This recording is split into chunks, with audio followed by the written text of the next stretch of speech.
Tuesday, February the 24th, 2026. This meeting is being held in person and by electronic means. Council members and the public may participate by either method. Any members joining electronically are reminded to enable video to confirm quorum. This meeting is being live streamed on the city's website and YouTube, and meeting progress will be updated regularly on X at VanCityClerk. Now, in case of an emergency where we have to evacuate the building, please direct your attention to go beyond the glass doors and turn left at the pillar, and please walk down the stairs. If those doors are obstructed for any reason whatsoever, please note the 4 side doors here. Also, if you need mobility assistance, please stay in place, and one of our super friendly, helpful team members will come and help you out of the room here. I also want to note there is the defibrillator at the end of the chamber here. I would like to acknowledge that we're hosting today's council meeting on the traditional territories of the Musqueam, Squamish, and Tsleil-Waututh First Nations, and do want to thank them for their generosity, hospitality, and love and care they show this great land that we get to live and play on. And I also want to acknowledge all of our team members throughout the city of Vancouver who work incredibly hard every single day to make this place a better city. So with that, can we please have roll call? Mayor Sim in the chair, Councillor Kirby-Young, Councillor Dominato, Councillor Bly, Councillor Fry,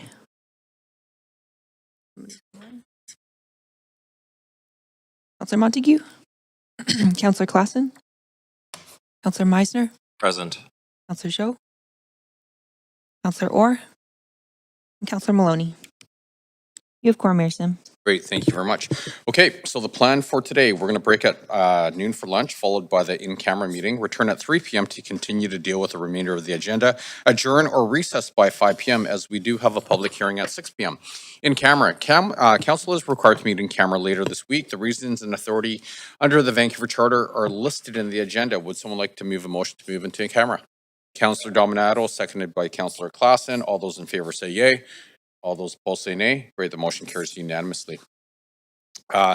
Minutes one are from the public hearing on January the 20th, 22nd, and 27th of 2026. Are there any corrections to the minutes? Great, thank you, Councillor Kirby-Young, seconded by Councillor Meisner. All those in favor say yay. All those opposed say nay. Great, the motion carries unanimously. Minutes 2 are from the public hearing on January the 22nd and 27th, 2026. Are there any corrections? Someone like to move? Great, thank you, Councillor Kirby-Young, seconded by Councillor Montague. All those in favor say yay. All those opposed say nay. Great, the motion carries unanimously. Minutes 3 are from the council meeting on February the 3rd, 2026. Are there any corrections? Would someone like to move? Councillor Meisner, thank you, seconded by Councillor Montague. Thank you very much. All those in favor say yay. All those opposed say nay. Great, the motion carries unanimously. Minutes 4 are from the council meeting following the Standing Committee on City Finance and Services on February the 4th, 2026. Are there any corrections to the minutes? Someone like to move? Councillor Kirby-Young, thank you. Seconded by Councillor Dominato. Thank you. Here we go. All those in favor say yay. All those opposed say nay. Great, the motion carries unanimously. Minutes 5 are from the Special Council Court of Revision BIA meeting on February the 5th, 2026. Are there any corrections to the minutes? Would someone like to move adoption? Councillor Dominato, seconded by Councillor Joe. All those in favor say yay. All those opposed say nay. Great, the motion carries unanimously. Minutes 6 are from the public hearing on February the 5th, 2026. Are there any corrections? Would someone like to move? Councillor Klassen, seconded by Councillor Joe. Thank you. All those in favor say yay. All those opposed say nay. Great, the motion carries unanimously. Matters adopted on consent. Council will now consider matters adopted on consent. Note, report number 4 has been withdrawn. So we do have reports 2, 3, and 5 on the consent agenda for council's consideration. We will hold reports 1 and 6 to hear from speakers. Council may adopt the recommendations for reports 2, 3, and 5 on consent. Does any member wish to hold any of the items for debate or questions to team members? Okay, so moved by Councillor Kirby-Young, seconded by Councillor Montague. Sorry, he beat you to it. Now, before we consider the consent agenda, if anyone believes that they have a conflict of interest, now's the time to declare it. Does anybody wish to declare? Okay, seeing none, we have reports 2, 3, and 5 for the consent approval. Would someone like to move adoption of the recommendations before council contained in the reports? Councillor Joe, seconded by Councillor Klassen. All those in favor say yay. All those opposed say nay. Great, the motion carries unanimously. So the following have been approved on, we're good? I was just going through the, oops, sorry, there's a little duplicate there. But we're good, right? The following have been approved on consent. Report number 2, approval of business improvement areas BIA's renewals for 2026. Report number 3, closure and sale of a portion of road adjacent to 1710 through 1730 East Pender Street. And report number 5, FIFA World Cup 2026 Vancouver special use lane designation. Okay, presentations. The first one is VanStat update on roads and sidewalks. So before we begin, does anybody think that they have a conflict that they need to disclose? Seeing none, we do have the presentation, and we do have team members here to present this item.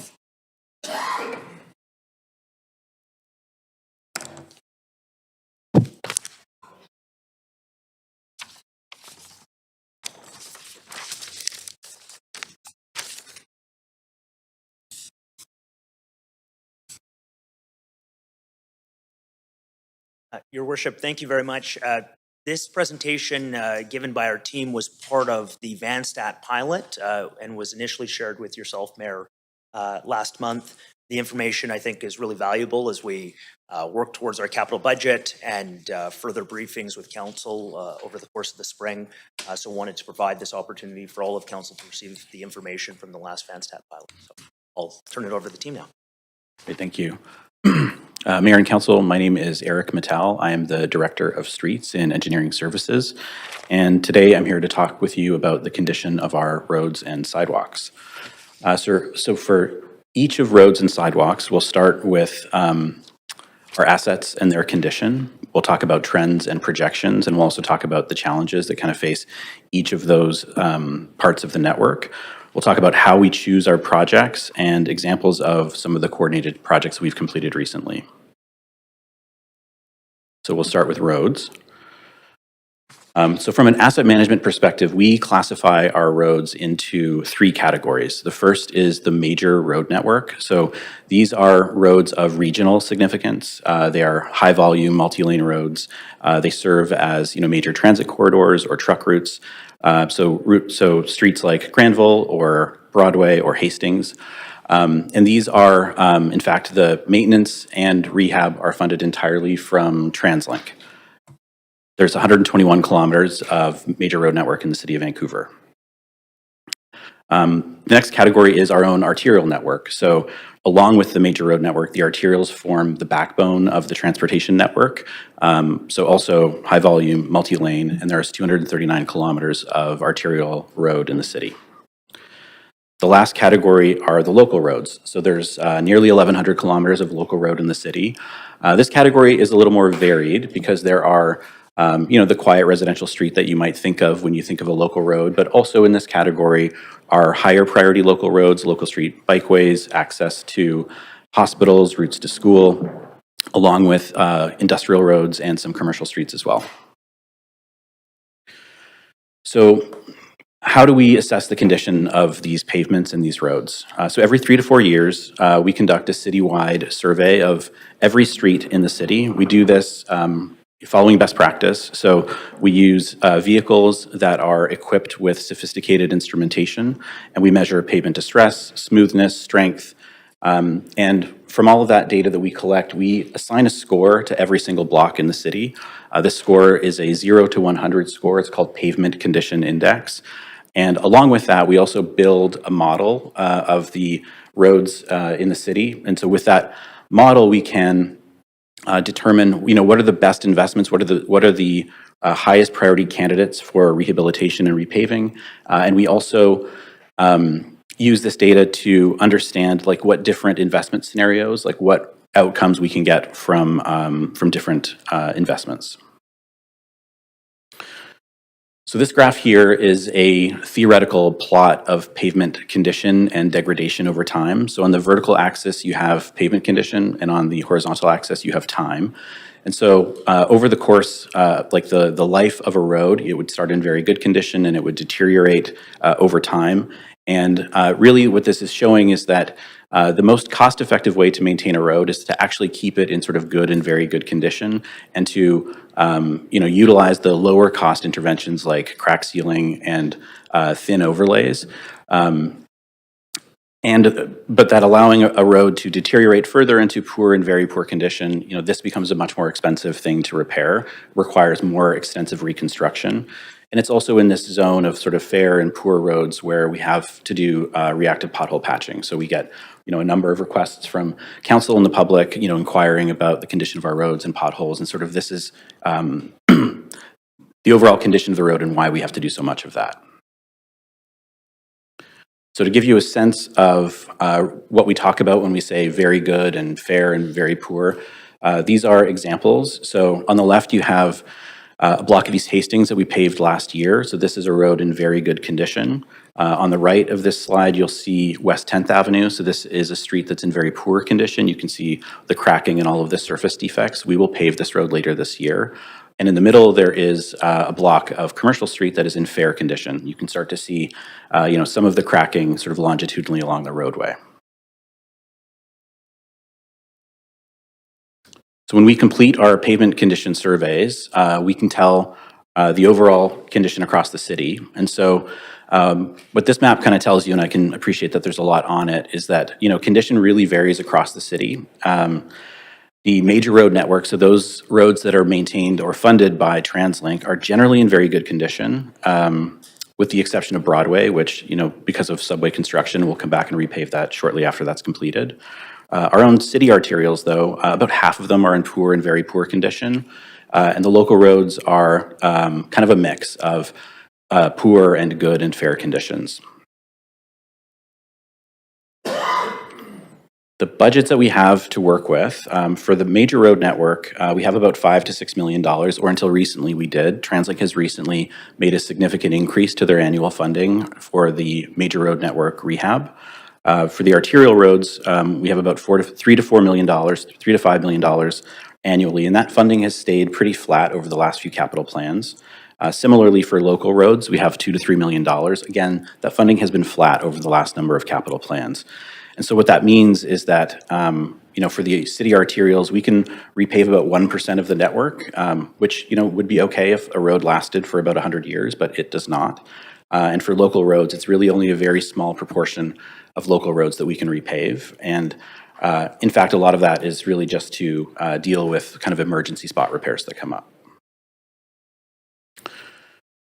So this is a long-term trend. So this is a combination of measured data. So there's the red dashed line at 2023. To the left of that line, those are data points that we've collected through our survey. And to the right is what our pavement model tells us will happen at current investment levels. So the top line is actually TransLink's major road network. So TransLink sets a condition target of 75 PCI. And they fund to that condition. And so until recently, the average condition of the major road network in the city has been above 75 PCI. And it was only with the last survey did we see that dip. And that dip actually happened regionally, so not just in the city of Vancouver. And TransLink has responded to this data. And so their annual contribution to maintain our roads has been historically about $6 million a year, and they've increased that to $16 million a year moving forward. And so we're confident that the condition of the major road network will recover. So that's shown by the upward arrow, and that it will, at least hit 75 PCI moving forward. If the city continues its trend of sort of flat funding in terms of absolute dollars for our own arterial network and the local roads, the expectation is that those roads will continue to deteriorate. And so you can kind of see where the trend line is taking us. Maybe I'll leave it there. And so to provide a bit more context, so this is a graph that shows the arterial road network. So the red line is the projected condition over time at current funding. And we added the green line, which would show the level of investment that would be required to sort of hold the average condition of the network flat. And so what that would mean is that some roads would deteriorate, others would be renewed, but that the average condition of the network would be stable.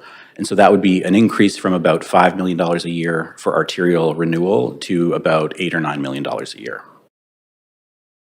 Similarly, for the local roads, our annual budget is about $2.5 million a year, and it would take about $10 million a year to hold the average condition of the network stable.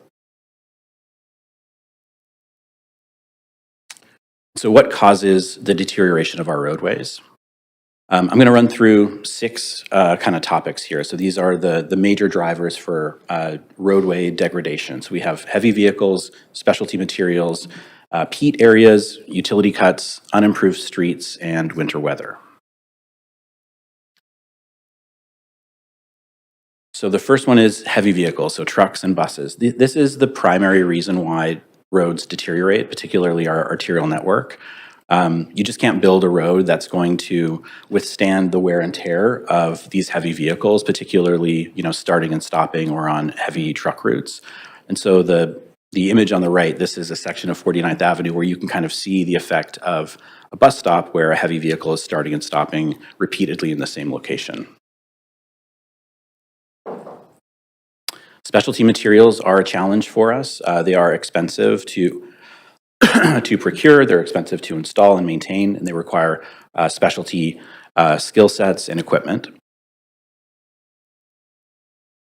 Peat areas. So peat is like a highly compressible organic soil or subsurface condition that exists in different parts of our city. And so in these areas, what you'll see is that the road is, very typically in poor condition. Sidewalks are often sort of undulating, and even sort of fences and houses are sometimes askew because there really just is no solid ground to build on in peat areas. And just for context, this is a map of the peat areas across the city that we're aware of. And so it's a problem that exists in a number of different neighborhoods and is, from a maintenance and renewal perspective, quite challenging. Utility cuts for development or other kind of third-party utility work. We collect fees when folks cut our roads, and they have to do that in order to service development and renew utilities. But whenever you cut a road, you introduce, a new seam in a road, a new point of failure, and even those fees that we collect, they can't, fully restore the road to its prior condition. And so this is kind of an ongoing battle for us. Unimproved streets. So when we say unimproved streets, we're talking about streets without curb and gutter. And so a street without curb and gutter, the curb and gutter tends to, it serves a number of different purposes for drainage and other things, but it also holds the pavement structure together. And so when you don't have curb and gutter, you get separation of the asphalt much more easily, cracking in the roadway. And on streets like this, you also have typically gravel shoulders where parked vehicles are going to sort of mount and dismount the roadway, and so you get a lot more cracking and damage, which tends to allow more water in. So roads without curb and gutter tend to not last nearly as long as roads that are built with concrete curb and gutter. And finally, winter weather. So particularly in our city where the roads are typically not in great condition, there's already entry points for water through cracking and other defects in the roadway. And the freeze-thaw cycle of water, where water is expanding and contracting over and over, causes damage both to the surface and below the surface, particularly in our climate where our winters tend to hover around 0 degrees. And so we get a number of those cycles kind of over and over. So that's a big problem for road condition. Moving on to sidewalks. So we have about 2,200 kilometers of sidewalk in the city of Vancouver. We conducted our first detailed sidewalk condition survey in 2021. So this was, inspectors going out and measuring every defect, every tree heave, every crack. And so we now have very, very good data for the sidewalk network overall. In addition to that, we have inspectors who walk every sidewalk every year looking for trip hazards. And this is where you'll see crews come and install asphalt fillets to ensure that there are smooth transitions from panel to panel. This also protects us from lawsuits and other things. So kind of unlike the roads, the sidewalk condition overall looks pretty good. About 10% of our sidewalks are in poor and very poor condition, but we have a lot of sidewalks. And so when you have a lot of something, even 10% represents a big backlog of repair that we have to get to. And so we have about $500 million of backlog in terms of sidewalk outstanding repairs. So if we were to try to fix everything, that's what we think it would take to do that. Our annual funding for sidewalks, though, is about $1 million and has been for a number of years. And so we're able to kind of do very little with this money. And in fact, this represents about a 400-year backlog in terms of sidewalk repair overall. And so in practice, our sidewalk repair budget is largely used for emergency spot repairs, things like that.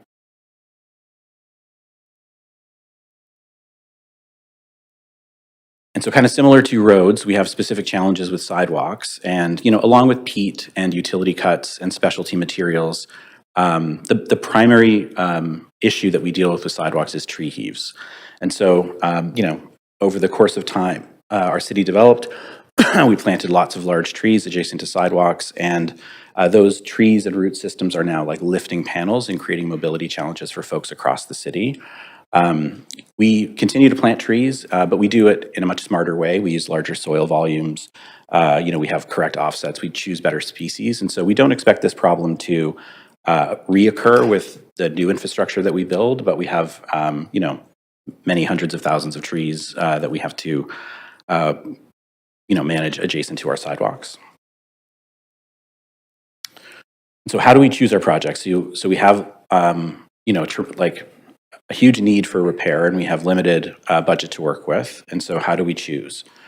We base our determinations obviously on asset condition and on the outputs of our pavement model as one example that I had talked about earlier. We look for projects that serve as many users as possible. We assemble the data that we get through service requests, and we input that into our decision-making process. We look for high return on investment projects. And so what this often means is partnering with others who are doing work in the roadway. So that might be transportation, it might be parks, utilities, whether they're internal or external, coordinating with development or working with our partners like TransLink. And we also have large internal construction crews. And so this is a unique benefit that we have that other municipalities in our region don't. And we also have our own asphalt plant. And so what this allows us to do is deliver asphalt and concrete work very affordably, relatively speaking, and manage the quality and the timing and the control over all of our projects. When it comes to sidewalk, we look at a number of things to figure out where we would want to try to invest in sidewalks. And so separate from the full sort of $500 million backlog, if we look at where we see high pedestrian volumes, where are routes to transit, where are routes to school, where are routes to other amenities. We've mapped those things and have developed a way of choosing or prioritizing sidewalk investments where we can.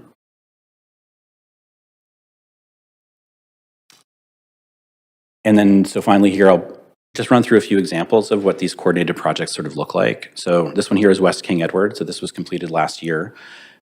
So rather than just a pure utility project where we're replacing sewers and water and having a large cut in the road, we're also repaving the road. We're making transportation improvements. We're introducing green infrastructure, and so in doing that, we're able to deliver much more value with a single mobilization and a single traffic impacts and other of the usual sort of like construction overheads. And so we're able to get more value in this way. This is an example downtown where, after a number of utility cuts had taken place, rather than repairing cut by cut, we're, rebuilding the entire intersection and also taking the opportunity to make other enhancements to the intersection from a design perspective. Here's an example. This is the sidewalk on House Street near Canada Place. So, we had heard from our partners, and we understand that this is a very important place. It's a welcome mat for visitors and others, and the overall condition of the sidewalk here is very poor, and so we prioritized this as one of our kind of few large-scale sidewalk rehab projects recently.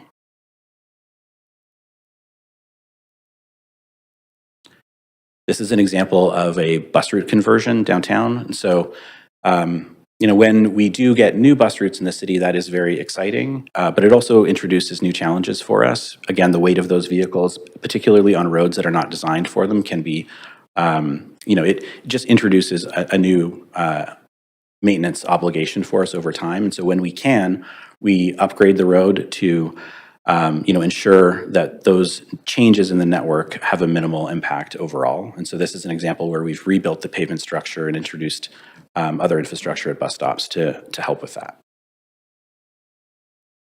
And that was my last slide. Great. Thank you very much for the presentation and all the work. It's pretty incredible. Council, you will have up to 5 minutes to ask questions of our team members. Councillor Fry. Thank you. Right off the top, one of the very first things that jumped out at me was on page 8-9, the map, which showed Pryor Street as an arterial. And of course, Lon will remember, and many of you will remember going back to 2019 when we committed to downgrading Pryor Street to collector. Is that just an error in the map, or is there something that we missed? Lon LeClaire, General Manager of Engineering Services. With our streets crews, they don't see the differentiation that transportation does. So in transportation, we have a kind of a further classification which would include collector, but for the purposes of our streets maintenance, this is a street that carries heavy vehicles like trucks and buses, and so for that reason, we treat it as arterial in the world of road maintenance. There are a lot of trucks and buses, so that makes total sense. Thank you. Thank you. That PCI dip in 2023, do we know what precipitated that? I mean, it seems like a pretty big dip. I think that's in part a couple of things. In part of the post-COVID time, we actually skipped a year of MRN repaving. And so working with TransLink, I think the funding outlook was uncertain. And so there was a year where that funding was not available, which is one thing. And another is that over the last sort of 5 years, we've seen tremendous cost escalation. And so if you look at, BC Road Builders Index for road construction, like the cost of asphalt over the last 5 years has gone up by about 60%. Our own internal benchmarking for construction of asphalt and concrete is also up about 60% in that period. And so we're just able to accomplish less with the same funding. Okay. Is there any new, and that's very interesting. And is there any kind of new material considerations that might lessen that cost burden?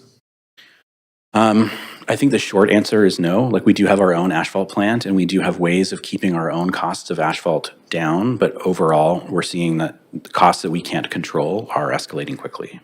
Okay. I appreciate the context to the utility cuts and trying to coordinate some of that work, I think more broadly. And I think you said that the fees aren't really meeting the need or the actual cost of utility cuts. Is there any kind of direction maybe looking to how we can coordinate that better and like improve efficiency so that we're not cutting it this year and then again next year and then again the year after for different projects? Is there any thought processing around how that might work? Yeah, there's a couple of things there. We actually do a tremendous amount of coordination work to ensure that to the degree that we can, we're not cutting a road more than once. We will delay projects and accelerate others to ensure this kind of coordination. We also charge what's called a degradation fee where we can, but our ability to do this is limited. And so we can charge some third parties and we can't others for legal reasons. But the degradation fee is meant to cover the cost, not just to repair the cut, but also the impact to the life of the road overall. Does that answer your question? Yeah. Okay, a couple more from me. The unimproved roads. Is there a business case here to suggest that we might want to put curbs in on unimproved roads to better mitigate the sort of impact of gravel and busted up PCI? Cost to install curb and gutter is very high, and so we do have some arterial roads, parts of 57th Avenue, that are unimproved, no curb and gutter. On roads like that, there might be a business case because they're high volume, and the cost of continuous renewal would be higher than the long-term cost of building curb and gutter and slowing that rate of decay. But for a typical residential road where we see mostly these unimproved streets, it's hard to justify the investment. We have a process whereby people could opt to pay for it themselves as the block or whatever. We do. Practically speaking, the cost is usually too high for residents to bear, but they can pursue it through local improvement. Totally shifting gears and putting my cyclist hat on, or should I say cyclist helmet. Obviously, potholes are a big deal, and even bigger deal if you're on a bicycle. And do we prioritize pothole and PCI repairs on active transportation routes specifically? We have 3 to 4 crews that proactively look for potholes across the city, and we also have our other construction crews sort of self-report. So we repair about 25,000 potholes a year. Only 3,000 or 4,000 of those come in through 311. The rest are found by our own crews, and we understand the sort of relative priority of different parts of the network for sure. I'm And so sorry, the local street bikeways. time. I'm sure Councillor Maloney will pick up this thread. Councillor Meisner? Yeah, thanks. I'm happy to hear the rest of that answer on potholes. Oh, sure. Yeah. I was just going to say that we understand that some roads are kind of more important than others. And so, relatively speaking, yes, we prioritize. Okay, great, thanks. Councillor Fry asked a few of my questions, but I had a couple more as well. You talked about the major road network being funded by TransLink in terms of repairs. What about bus routes that are not on major roads? So there's some streets downtown that I presume are not major roads, like Robson Street, for example. Do we receive any funding from TransLink for repairs to those roads? We don't. And so there's an ongoing conversation between the city and TransLink about, which roads and routes qualify for inclusion in the major road network. It's not a static network, and we do occasionally add parts of the network into the major road category. But for roads that are not, something like 49th Avenue, which is a very busy bus route, the renewal and maintenance of that roadway is currently entirely on the city. Okay, and the process of adding roads to that major road network, what does that look like? Does that require council direction? Is that staff at the city in discussion with staff at TransLink? Is it a provincial thing? Can you give me an idea of what that looks like? Yeah, on a somewhat regular basis, TransLink will look at the major road network for adjustments. This could be deletions or it could be additions. The interest in that is very high for the same reasons it is in Vancouver, because we have a lot of arterial streets that carry buses but are not on the MRN. A lot of cities are experiencing that as well. So the competition for those extra MRN miles or kilometers is high, and of course the funding available at TransLink is limited, so they're facing similar situation. Okay, thank you for that information. Related to that, I've been noticing around town the concrete bus pads being installed. Who decides where those go? How are they funded? And are we looking to put those at bus stops all over the city? Yeah, to the degree that we can, we would like to build those wherever a bus stops, because it is, disproportionate wear and tear where a heavy vehicle is starting and stopping in a predictable location. So we work with TransLink and our transportation partners to site those bus pads, and we do get cost sharing, I think, on bus pads. Yes, we do, from TransLink and Coast Mountain. Okay, is it like a 50-50 or what does that look like? And how much does a pad like that cost, out of curiosity? Be like a rough estimate. Good morning, Ross McFarland, Streets Capital Program Manager. So I would, on the topic of bus pads, TransLink does provide some cost share funding for kind of installing new bus pads as bespoke projects, but also in the course of us doing our larger arterial or MRN paving projects, we also look for opportunities where we can install those bus pads at the same time. Okay, and what, do you have an idea of what they cost? Are they super expensive or? It's okay. I'd have to go back and check with our PM team of Yeah, some of the recent costs for the ones we've been installing. Okay, that's okay. I think Councillor Fry was kind of asking a question around this, but I wasn't quite clear around the fees of restoring the road to its prior condition that we're collecting. How can we we collect, sufficient enough fees to do that? Is it something that needs to come from council? Is that, what does that look like? Because I notice a lot of, road cuts and just over and over again, and it really can degrade the condition of the road surface. So we've made a lot of progress on this in the last few years, actually with council's support. So for a time, we had a very large backlog of unrepaired cuts in roads and sidewalks. Over the last few years, through the fee report, we've increased the fees of those repairs. And that's enabled us to kind of action more. The issue that we had was that fees that we had collected over the last 5 and 10 and even longer years were no longer sufficient to repair those specific cuts. And so now we've taken a blended services model where our own internal crews plus contractors are trying to quickly get on top of those cuts as we take the money so that inflation and cost escalation doesn't kind of run away from us. And so this is an area of focus for us and has been for the last couple of years. Okay, I do remember that recently in one of your presentations. So look forward to seeing the work of that new structure. Totally. Yeah, thanks. That's it for me. Thank you very much, Councillor Joe. Yeah, thanks, Mayor. So thanks for the presentation and all the work behind the scenes. Really important to our residents. So my question is, we know the budget is always a constraint. So I heard from the residents that they want to donate to not through the local improvement project, but to donate to the city to do those kind of repair for the major road. Is there any channel allow them to do that? I don't have a great answer for that question right now, but I'd be happy to take it away, consult with our colleagues in sort of law and finance and get back to you. Okay, and also do we have a adopt a road program here? Sorry, say again? The adopt a road program. So I think other municipalities they do that, right? You can adopt a local road. Oh, I see. Yeah. So we typically don't ask residents directly to pay for maintenance of roadways, and so we don't have an adopt a road program like we would for, say, a catch basin. Okay, so would that be something we could consider using some creative way to raise the money from the residents who want to contribute? Yeah, I think we'd be happy to look at other programs and, come back to council with a recommendation on that. Okay, thanks. And also for the sidewalk repair, do we also access the accessibility? Like for instance, some wheelchair worker, and we're repairing some of the ramp. And what are the project right now?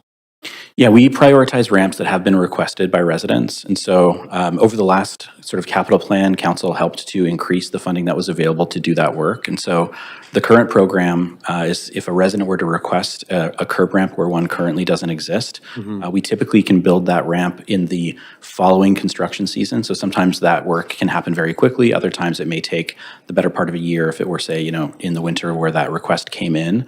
But for the most part, we're able to be responsive to requests. That being said, there are still about 2,200 curb ramps in the sidewalk network that are missing. Okay, and do we prioritize to the area that we have more seniors residents living? I would say that we do in an indirect way because we respond to the specific requests from those with mobility issues. Okay, how about the back lane marks on the ground? Sometimes it's not very clear, and do we repaint that every year? If you're referring to shark's teeth on what we call like the white sort of triangle, we don't typically repaint those on speed humps, and that's, I think, purely a budgetary consideration. Okay, and we only do that based on requests from the residents? The initial installation of a speed hump includes the marking. We typically don't replace them. I think the belief is that residents typically get accustomed to the location of those humps and kind of rely on them less after the initial installation. Okay, thanks. And the other question is about the road condition assessment program. I just want to make sure the laneway condition is never accessed.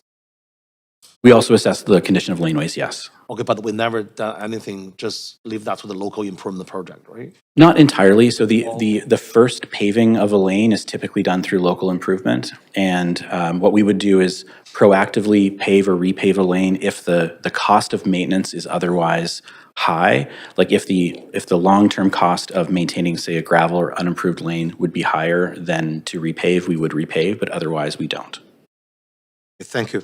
Other questions, I heard that, we have more EV on the road right now, and EV is much heavier than the regular vehicles. What are the damage to the road condition, like for EV, and what are there any mitigation strategy as we increase the EVs on the road? So we haven't studied the effect of the weight change of passenger vehicles in terms of EVs, and we can do that. My expectation is that that wouldn't be a considerable change because I think they still don't approach the sort of weight of the buses and trucks that are the more challenging vehicles to design for.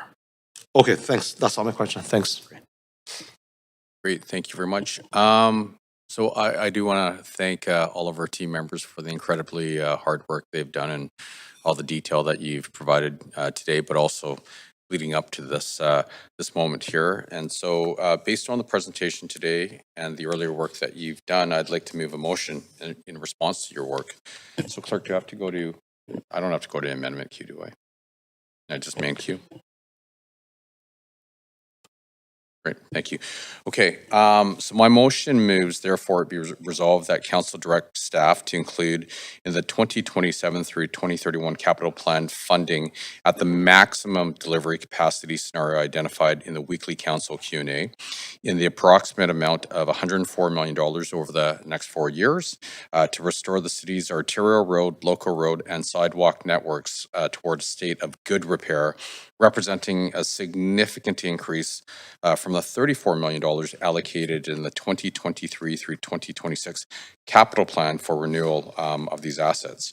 And further, that staff report back with proposed performance targets for arterial roads, local roads, and sidewalks, including life cycle cost analysis and backlog reduction metrics, outlining how this investment will improve overall network condition and support sustained asset performance beyond 2031. So this is exactly what we started VanStat for, to identify the gaps in our city quickly and address them effectively. This council is committed to listening to Vancouverites and going back to basics, to funding our road and sidewalk repairs to the level that they need to be at. And so I do hope that my colleagues support this motion. So seconded by Councillor Kirby-Young. Sorry, I saw her first. Thank you very much. Councillor Maloney.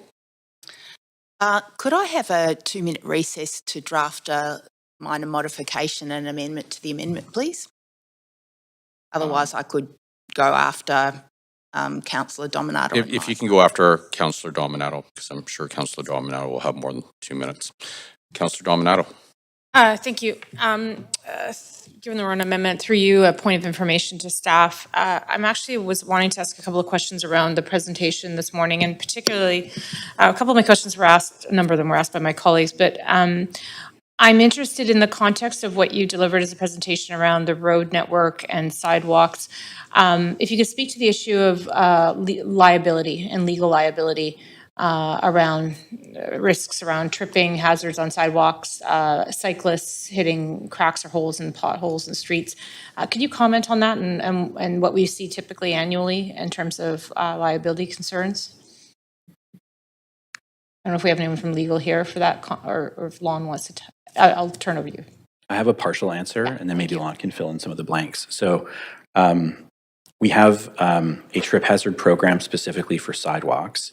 And part of the reason for that is to ensure that we will provide safe sidewalks for all of the folks who use them, but also to ensure that we're meeting our legal obligations as it comes to like care and maintenance and the management of trip hazards. And so in that program, we walk every single sidewalk every single year, and we, use our program of asphalt filleting to ensure that we don't have trip hazards to the degree that we can manage them reasonably.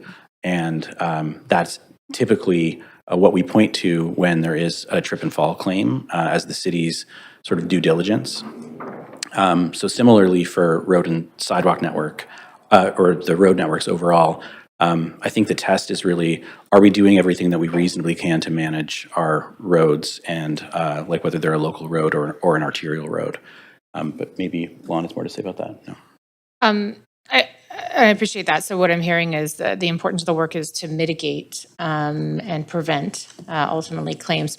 But would it be fair to say that the city has had claims. And so that may be, again, it reinforces the importance of, I don't want to put words in your mouth, so I'm just asking if you can comment on It that. would be fair to say that we get claims, yes. Okay. I'll stop there because this is my time for commenting and debate as well, so thank you. Thank you. Councillor Meisner. Yeah, just wanted to say strongly in support of this amendment. In the presentation, we saw that with the predicted PCI and the current budgets that we have, that the average condition of our roads, particularly the arterial and local road network, would continue to decline. So I'm looking at the chart right now that we just saw a few minutes ago. It's quite a substantial decline. And as we all know, Vancouverites rely on safe sidewalks and roads that are in a good state of repair. And we heard that TransLink has increased their funding for the major road network, and I really believe that it's time that the city does the same. When I heard that we're only have been allocating something like $2 million, I can't remember if that was for local roads or sidewalks. That was just kind of stunned by that low number. And I think this is a worthwhile investment, and it's long overdue. So I'm in strong support of this amendment from the mayor. Thanks. Thank you very much. Councillor Kirby-Young. Yeah, thanks. I was also on the queue to ask some questions, so I'm going to try to be quick then with the time. Can I question through you, Chair, to staff if I can, and try to fire these quickly because I also want to make comments. With respects to the TransLink major road network funding that went from $6 to $16 million, do we also have cause for concern about risk to that with the recent provincial budget as well as the federal budget for any capital projects? I know TransLink has tried to retain that because they know it's very valued by local municipalities the last few years, but they are also facing pretty significant financial pressures. So we should also be concerned about that funding, should we not? My understanding is that for 2026 and 2027, the funding has been included as part of their financial plan, but that moving forward, I think it's sort of yet to be approved. And so there is some risk to funding at that level beyond those years. And it does have to be reapproved annually, and that was in advance of the provincial budget that did not see the support that they had hoped for. Is that correct? I don't believe it's approved annually, is it? I No. believe it is. But periodically, yeah, as part of the overall plan. Okay, I'm pretty sure it's annual, having attended Mayor's Council for Mayor Sim. My other question was just around the cost for curb cuts and gutters are very expensive. Why is that? You mentioned. In order to add curb and gutter to a road, like an unimproved road, you typically would have to excavate a significant amount of the roadway itself in order to kind of like refit the road. And so there's the cost of like the subsurface preparation and then the concrete work itself. And so concrete work is just generally expensive. Okay. Thanks, I appreciate that. And then speaking to the amendment on the floor, I will say that it's sobering when you look at the stats with 40% of our road network in extremely poor or very poor condition. It's concerning. We hear about it all the time. It has a safety impact, obviously, it has legal liability perspective, which Councillor Dominato pointed out, and I was going to ask about that as well. But it also, I think, makes residents feel like the city is deteriorating. I think that this is quite frankly, this budget has been starved over the past couple of capital plans, and I think that this is reflective of a bigger trend of our aging infrastructure and the fact that the city of Vancouver has spent funding on a number of other priorities, filling gaps that were outside our jurisdiction and quite frankly, our own suffered. This is, I think, really about acknowledging that and righting the ship. When you leave them over time, they decay faster, they cost more to fix. And it's shocking, actually, when you look at the fact that 40% in a city like Vancouver's is in poor condition. And we would be in far worse shape if we didn't have the TransLink funding for the major road network. So this is pretty pivotal in terms of the fundamental basic things that we are required to do before we even get to the things that add to quality of life and fun in Vancouver, which also where we have gaps. And I think we need to address whether it's the infrastructure, community centers, and so forth. So I don't think that there should be a debate around this. I think that this is necessary. It's at sort of a significant crisis level, and I think council does need to take action on it. So I'm very happy to second and support the proposed direction. Thank you. Thank you very much. Councillor Dominato. Yeah, thanks. I was waiting. I thought there was an amendment coming, but maybe it's not. Has that been I'll just comment if there isn't. I'm going to make my comments now on the motion as presented. I would concur with my colleagues that this is, given the information we've received today, while we do have some roads and we have sidewalks that are in good condition, on balance, there's others that are not. And I would say, as we're looking to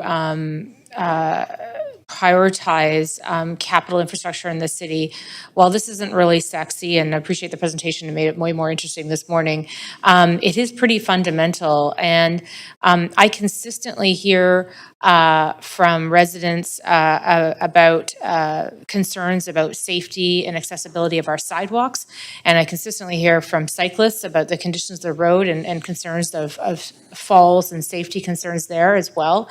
And so, while this isn't exciting like opening a new community center or facilities like that, it is the real basics that we need to provide for and manage, and really is in the direct purview of the city.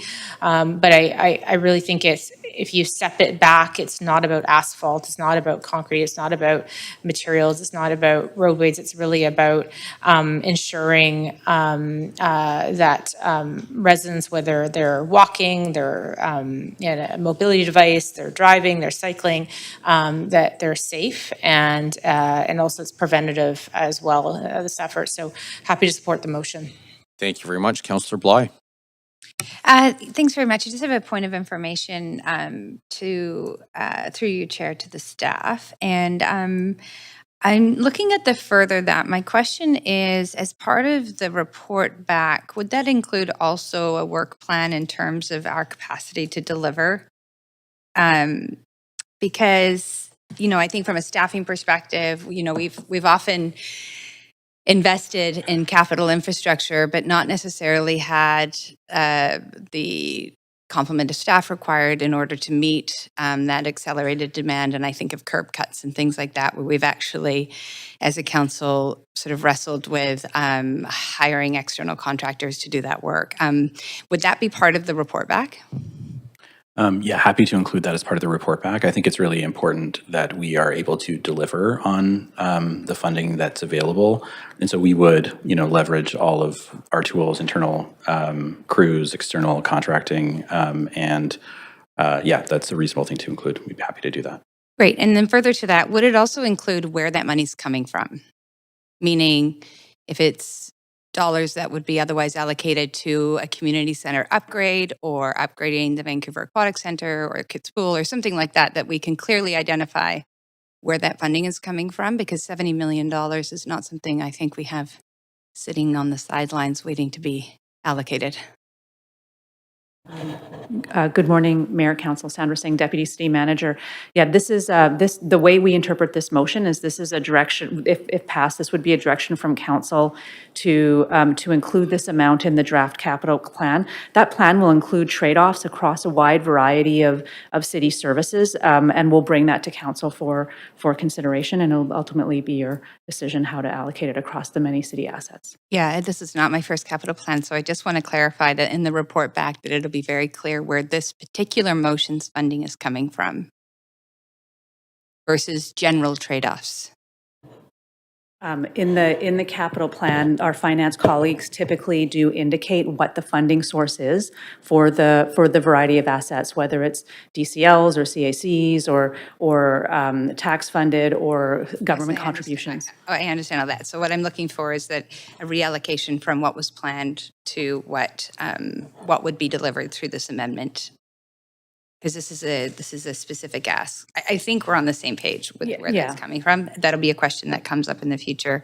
And then I just had a question around staff's interpretation of well, actually, I'll leave that just for my closing comments, which I'll just make now, which is to say I'm happy to support this. I think that we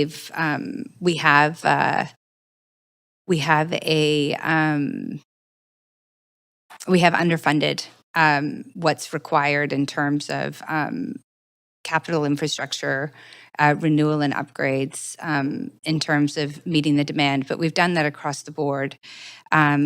What I am focused on when I think about our next capital plan funding is how we can leverage the work we're doing intergovernmentally with other levels of government to make sure that we are maximizing our ability to access infrastructure funding that was allocated actually in the federal budget, $51 billion. And I just feel like we haven't been clear enough about what funding are we going after, what are we getting, what are we not getting, and particularly around the $17 billion that is matching funds with the province. I mean, so much of what we have to upgrade and balance in terms of development is around TODs and TOAs, which is provincially sort of, provincial expectations, if you will, on a city to build more housing, and that costs us in terms of being able to pay for the roads and the sewers and all the things we need to deliver on that housing. I just hope that we push a little harder to be able to show our work and show where we're able to connect the dots with funding that we can get from the province, funding that we can get from the federal government, so that this isn't just taking away from other underfunded projects that need infrastructure. And I just don't see us doing enough to get that funding in our city. We're a big city. We're on the map with the federal government. We need to be able to push that forward and make a case to get investment in our city. So that's what I'll be looking for. I'm supporting this with the caveat that we need to be able to show our work in terms of going outside of Vancouver taxpayers to fund these projects. Thank you, Councillor Maloney. Thanks. Yeah, I appreciate the any extra funding that goes to this cause, and so I'm very supportive. I just wanted to. There were some questions that I was going to explore. One of the concerns that I have is that we've got city policies that prioritise.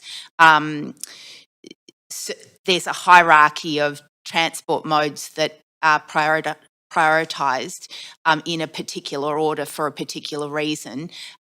This is a very motor vehicle traffic focused motion, and while that is very important, we also, what I want to do is make sure that we find out what funding is required to do things like ensure the maintenance of the active transport network, the replacement of curb cuts, some of which aren't best practice. They point wheelchair users out into the centre of the intersection instead of directly across to the opposite sidewalk, curb cut.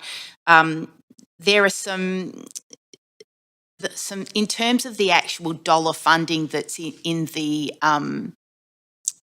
amendment, that is focused on the motor vehicle traffic rather than what I want to make sure that we're considering how much money is needed to make sure that we maximise accessibility and giving a more equitable funding allocation to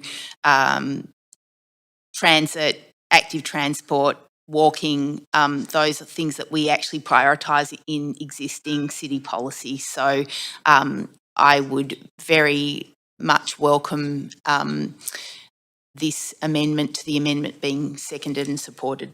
Thank you.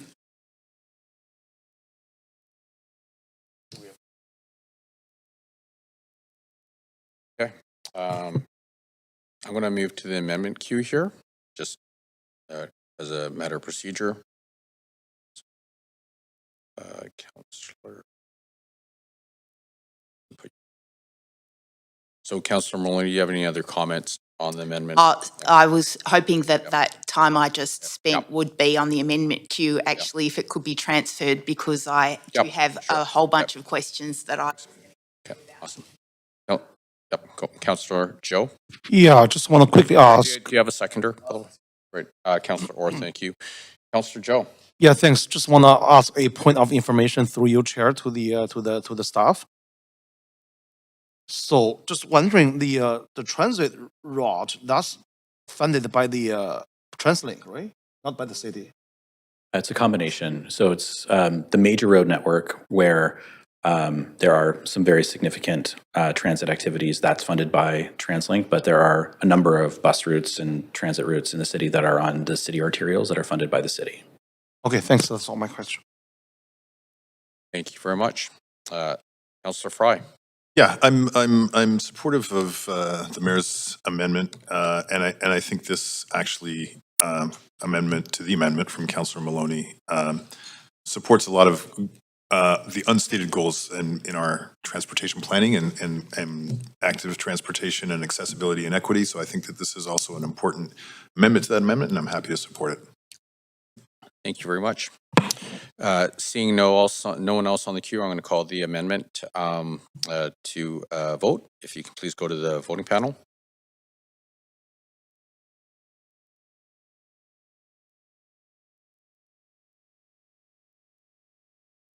Okay, and the amendment fails with myself, Councillors Kirby-Young, Dominato, Montague, Clausen, Meisner, and Joe in opposition. Okay, so we'll go back to the main queue. Councillor Maloney. Thank you.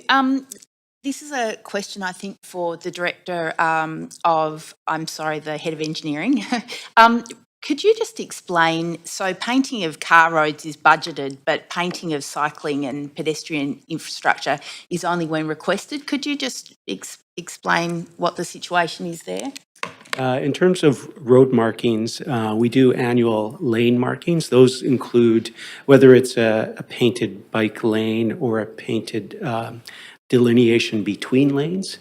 Those are done annually. When we look at road markings, which might be the thermoplast, for a bike stencil or something like that, that's something that we would do on request. Generally, they have a longer lifespan, so these would be thermoplastic crosswalks and things like that. Those are on request. And how much extra would it cost to include automatic renewal of those markings instead of having them on request?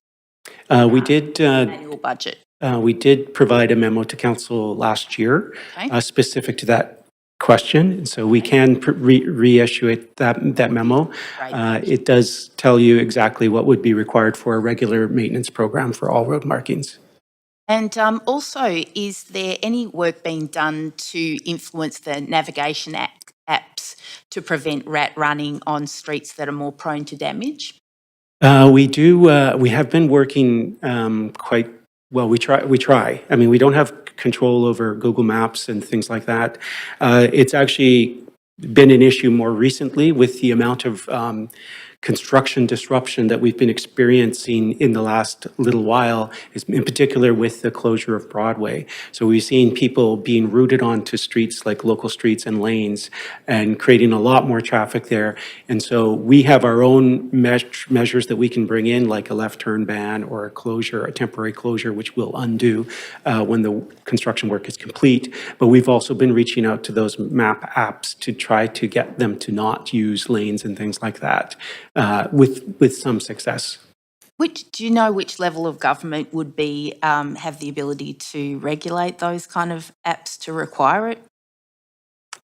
I don't know, quite honestly. I mean, with the map providers that are through apps, the best we can do is have that conversation. And as soon as we bring in a measure which results in a closure, their app updates automatically because it often is very responsive to where vehicles already are. Yeah. Okay. Thank you. I'm out of time, but perhaps I'll follow up later. Thank you very much.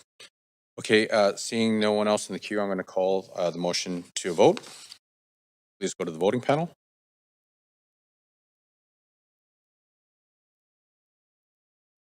Great, and that passes unanimously, and that completes presentation number 1. Thank you, everyone. Thank you for your hard work.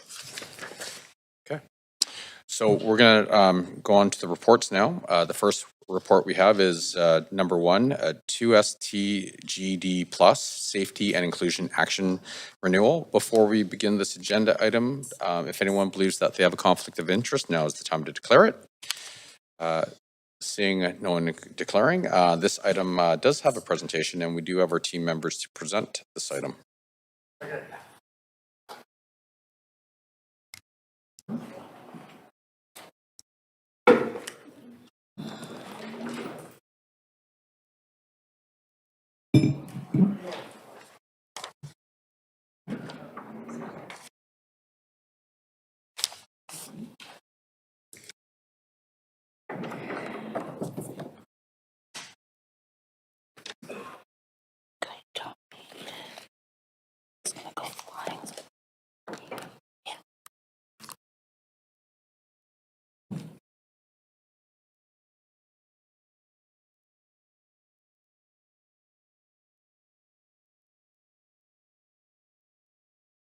Good morning, Mayor and Council. Margaret Whitkins, General Manager, Arts, Culture, and Community Services. Today, we are pleased to be here to present to you with an overview of the update to the 2S TGD Plus Safety and Inclusion Action Plan. This work is the result of a motion put forward by Council in November of 2023. Staff have worked across departments as well as with other municipal departments such as VPL and Park Board to bring forward a proposal outlining pragmatic actions that can be undertaken in 2026 and with a plan to report back to Council on progress annually. I will now hand the presentation over to April Freitag Sumter and Sonia Bianchi from Social Policy and Projects to walk you through the report.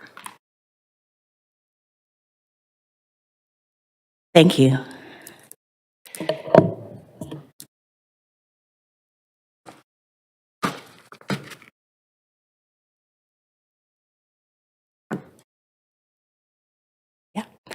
Good morning, Mayor and Council. I'm pleased to be here to present on the 2S TGD Plus Safety and Inclusion Action Plan.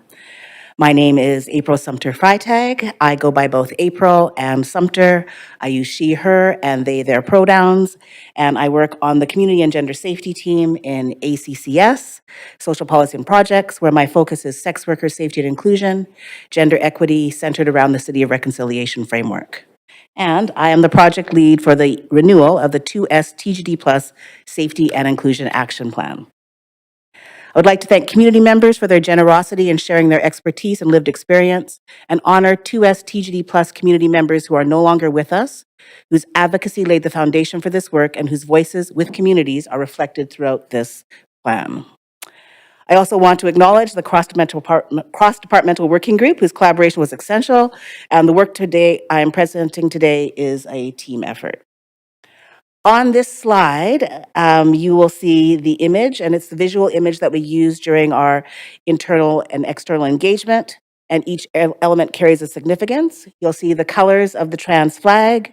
You'll see feathers appearing as a watermark to honor and uplift Two-Spirit inclusion, the hands representing the diversity of 2S TGD Plus communities, and the hearts symbolizing care, the care we carried throughout this process with community and lived experience staff, and signaling the city's commitment to caring about the safety and inclusion of 2S TGD Plus communities.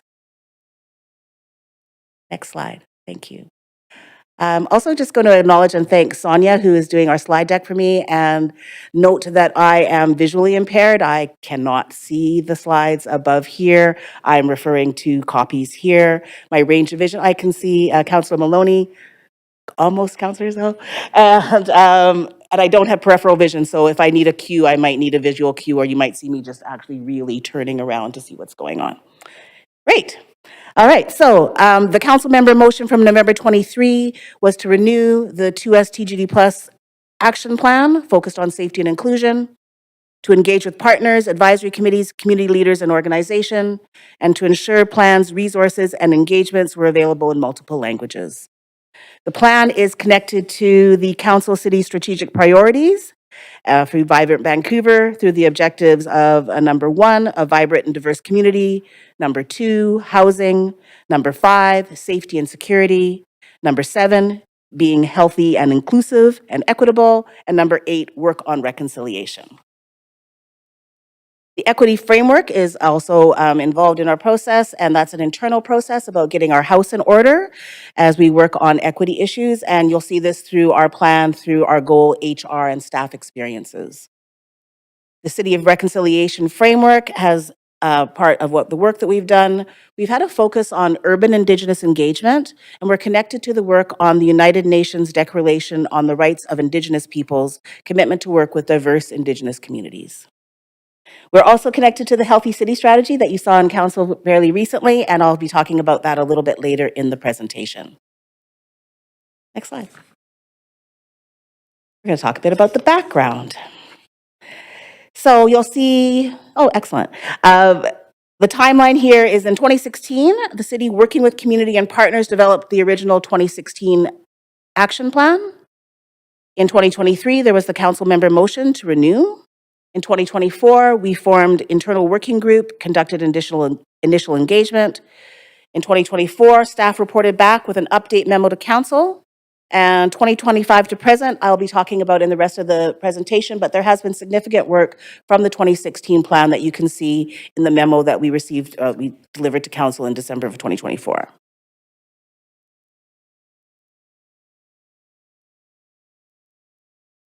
There's also a note on the acronym.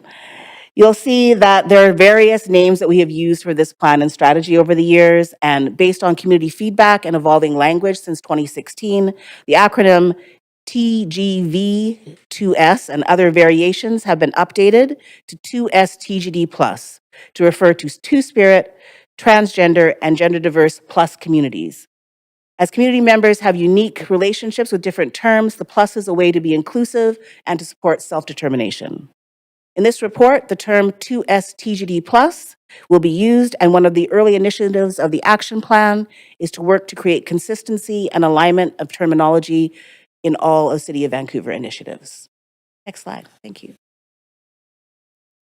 I'm going to talk about a little bit about why this work matters. You'll see some statistics up on the slide there, and we're just noting that there's been a considerable rise in hate crimes, there's disproportionate levels of poverty, barriers to employment, and these are reflecting national statistics that have been reinforced by what we saw in our engagement data as communities spoke to incidents of violence and harassment, experiencing economic inequity, and lack of access to housing. In July 2016, Bill 27 amended the BC Human Rights Code to include gender equity, gender identity or expression among protected grounds, making discrimination on this basis illegal. Unfortunately, as we did this work, there were some transphobic comments when we did our online engagements. And as we have seen, there are recent legislative shifts in other jurisdictions and internationally, where some established protections for 2STGD+ individuals have been challenged. This emphasizes the importance of doing this work in the current environment. Next slide, thank you. I'm going to talk a bit about the process for the action plan and the internal engagement. Between 2024 and 2025, the project engaged more than 800 community members through public advisory committee sessions, focus groups, one-on-one interviews, surveys, outreach activities, and an in-person report back event. The TGD2S Roundtable brought us insights from housing and service providers and lived experience community consultants, facilitators, and we had the support of a Two-Spirit elder. We translated material to support language accessibility and participation across diverse communities. These included multilingual materials available in 5 languages. We offered hard copy survey options at in-person events and outreach tables to ensure participation for those with barriers to digital access. The project applied a relationship-focused engagement model focusing on intentional ways of connecting with community, with care given to confidentiality, accessibility needs, cultural safety, and community dynamics. Community members had roles as connectors and supported hosting outreach events, facilitating groups, and shared survey and engagement opportunities. Even with the success of this engagement, we don't feel we've reached everyone in the 2STGD+ community, so there's still more room to build community connections. Our internal process included a jurisdictional scan of best practices, where I would have to say that Vancouver did show up as a global leader in this work. The project team had staff connectors who worked on developing action within goals areas. We connected with the 2STGD+ related employee resource groups from the City of Vancouver and Vancouver Public Library. And we had a really great partnership with parks. Vancouver Board of Parks and Recreation staff invited us to join community-centered events, including activities for Trans Day of Remembrance, an all-ages post-swim ice cream social, and they helped promote our action plan activities and extend community outreach. We also had sessions with the City of Vancouver Public Advisory Committees, where we connected with liaisons from our city partners, the Vancouver Police Department, the Board of Parks and Recreation, Vancouver School Board, and they shared their agencies' connections to this work, confirmed the synergy of our goal areas, and the importance of future collaborations. Overall, the process was designed to confirm goal areas and get insights within those goals, what actions would be meaningful and impactful. Next slide. I'm going to share some findings from our community engagement. As the focus of this plan is safety and inclusion, one of the key questions we asked were, do people feel safe and do they feel included? As we found, people felt they often felt safe here in the city, although there was a small group of people who said never, which is not a really good indicator, and that generally they did not feel included. So we definitely have some work to do in these areas.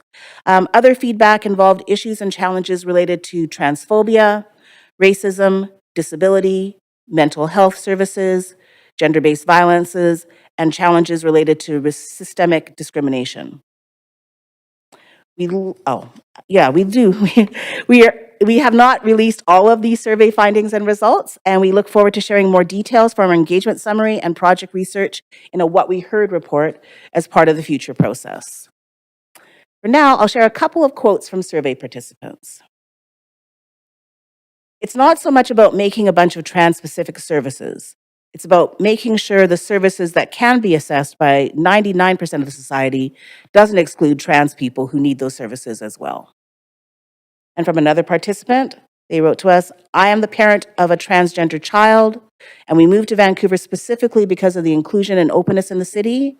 I'm proud of you for doing this and even for asking the questions. Next slide. I'm now actually going to talk about the 2S TGD Safety and Inclusion Action Plan and the framework. So this is the framework which was informed by our community engagement findings and outlines our vision, mission, and goal areas. Our vision is to advance equity so that everyone feels safe, represented, and included. And our mission is that the City of Vancouver reaffirms its commitment to the well-being of Two-Spirit, transgender, and gender diverse plus residents and staff, and addresses systemic barriers. And it will fall into the 5 goal areas that I'll talk about on the next slide.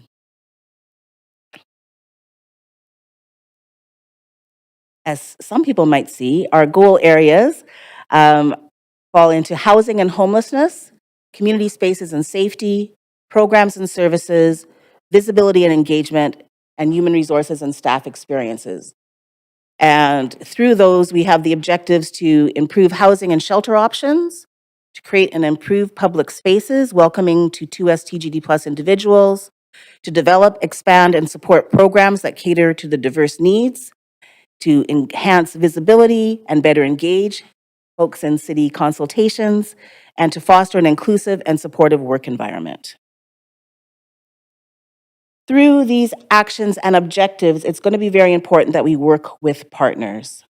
The plan itself is focused on the actions within the city's jurisdiction, but collaboration will be essential as community and staff identified actions that included issues beyond the city's authority and would need to incorporate building on existing relationships with partners of all levels of government. The city will need to work along the province and federal and municipal partners to address issues beyond its jurisdiction, such as healthcare, education, policing, employment standards, and housing. And we can do that work by sharing evidence that we've found through this and other engagements and supporting community-led efforts.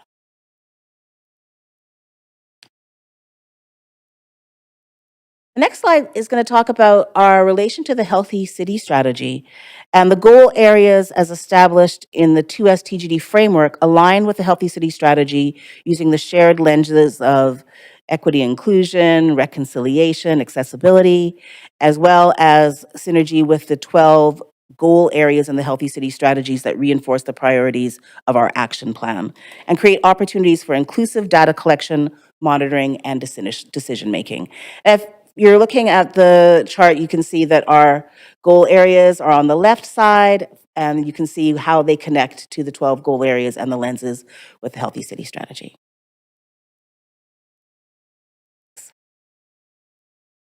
Next slide. So there are a total of 30 actions over the 5 goal areas, and there's a full list of these in Appendix B, and I'm just going to do some highlights from each area. In housing, we're looking to update non-market housing operation applications, identify supports for chosen family compositions, and include 2S TGD plus welcoming language and gender identification options. Through our work, we are in community spaces and space safety.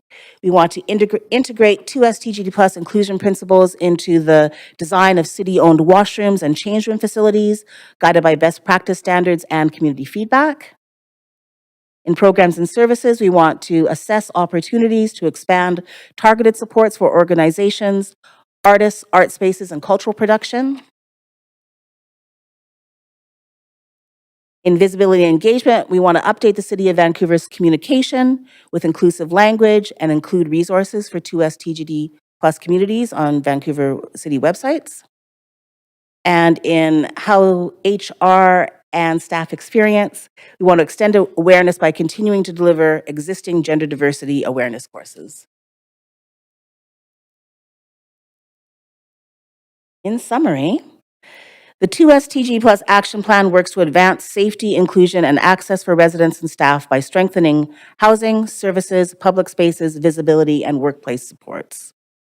The plan covers 2026 to early 2027 actions, and as I mentioned, the 30 actions that are citywide. All actions have been framed to consider resources, impact, feasibility, city jurisdiction, and measurable outcomes. Plans included an annual evaluation and update report, and actions for 2027 and beyond are under development as part of future planning considerations. Next slide. There is a next slide. And I just want to thank you for your time and attention today. I appreciate the opportunity to share the overview of this work with you. Our ongoing efforts are deeply important to inclusion and safety across the city, and look forward to hearing Council's feedback on the action plan and recommendations. Thank you. Great. Thank you very much for the presentation. Council, you have up to 5 minutes to ask questions of team members. Are there any questions? Councillor Maloney. Yeah, thank you so much for your presentation. I'm interested to know how we could fast track the measures to go further on housing for trans youth particularly. When are we likely to see the actions taken in the report? Is it 2027 or later? I'm interested in hearing about implementing the action plan to get more appropriate, plentiful housing for especially young people that need it. Thank you for the question. So certainly 2026 is, as outlined in Appendix B, those are the actions that we're prioritizing this year. A lot of the housing-related action items are related to advocacy, depending on partner conversations to move forward bigger projects such as that. So we don't have a specific answer for you, but that's certainly the priority to start that work in this year. And are there any short-term measures we could be taking to meet the immediate need?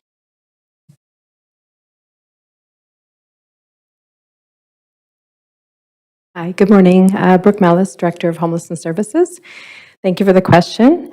Certainly efforts such as access to shelter and outreach services as a gateway towards housing are opportunities that the City of Vancouver can participate in and have been. So for example, Ioki Ross House is a city-owned site specifically for individuals from this community. And certainly there could be more. It's been a very successful site. Additionally, the Tiny Shelters pilot project that the City of Vancouver approved also has been a good source of accessing safe shelter for individuals from TGD2S plus communities. And I understand that when there are budget cuts at any level of government, it's one of the first things that can be cut back on is coordination resources to connect people who need help with the services that are available. What's your feeling on the status of the coordination services reaching the people that need it? I mean, certainly we do our best to work with our partners, both in the nonprofit sector as well as BC Housing, who has oversight jurisdiction for the shelters and the guidelines related to ensuring safe access to all individuals within the sheltering system. Great, thanks very much. Thank you. Thank you very much. Okay, so we're now going to hear from registered speakers for this report. Public speakers should state whether they are in support or opposition of the recommendations and may only speak once. I'll also ask speakers if they are residents of Vancouver, if it's not noted on the speakers list.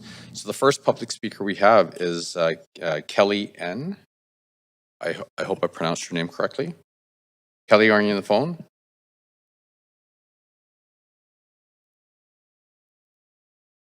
Speaker is not online. Oh, okay. So that is the end of our speakers list. And I'm assuming those in the chamber. Okay, would someone like to move a motion? Councillor Dominato, thank you. Seconded by Councillor Meisner. Council, is there any discussion? Councillor Kirby-Young. Yeah, thanks. I just wanted to acknowledge and appreciate staff for the work. I think when I was first elected to the Vancouver Park Board, the very first event, public event of any type that I attended was the opening of the city's first universal washrooms at Hillcrest Community Centre, if I remember correctly. And so that was some time back, and I think sort of speaks to the city's being attuned, if I can put it that way, to ensuring that people really feel welcome. I think that the partnership with the Vancouver Public Library, with the Park Board, et cetera, are really particularly important in this work, because those are a lot of the public and community serving spaces where a lot of services are accessed. And I know there's other strategies that are also noted in the report. I think that it's particularly poignant for this work to come forward now. And I'm choosing my words very cautiously and sort of respectfully in saying this, but I think coming off of the tragic events in Tumbler Ridge, whenever you have a situation like that, the first thing that I worry about is seeing increased division and fear and hate in communities. And I think that was a horrific event that will leave an indelible impact on that community and our province. But I do think that when you have events like that, it is particularly important to not foster in any way, intentionally or unintentionally, any states of division, and to continue to lead to do the best that we can to ensure we have a very diverse and welcoming city here. And so I just felt compelled to provide that comment and thank people for the work, because I suspect that there are a lot of other jurisdictions that might be sadly seeing other reactions in terms of where we are at. And I think it's really important that we continue to sort of stand on these principles, and that our city is just very simply open and welcoming to everybody. So I'll be brief and I'll leave it there, but I just want to say thank you for the work. Very much, Councillor Orr.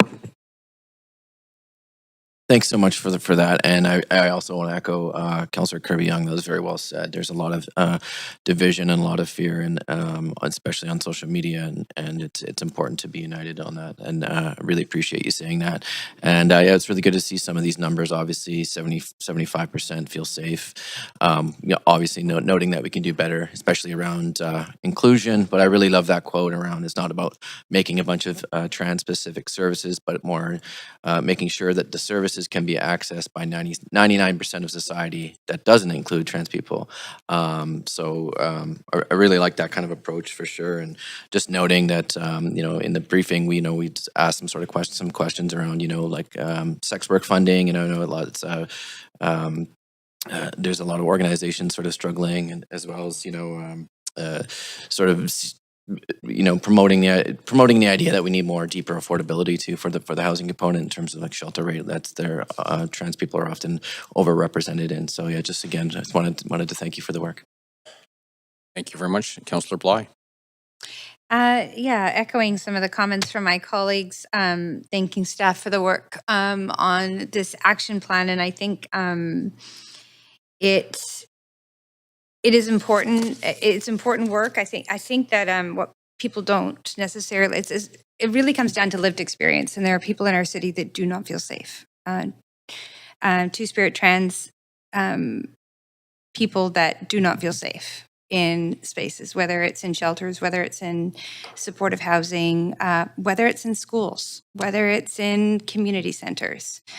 The microaggressions, the snide comments are daily for many folks who live in our city. And yes, we are a progressive, open city, but actually that isn't how people always feel living on the street, like in their day-to-day, not on the street, but living in their day-to-day, grocery stores, libraries, places that they visit every single day.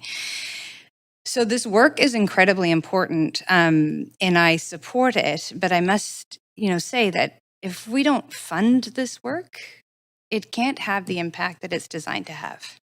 And this work is unfunded in this current budget. And as far as I'm concerned and what I'm seeing, in order for this work to really take shape, it needs investment. And so, and it needs investment and collaboration across Park Board, School Board, and Council.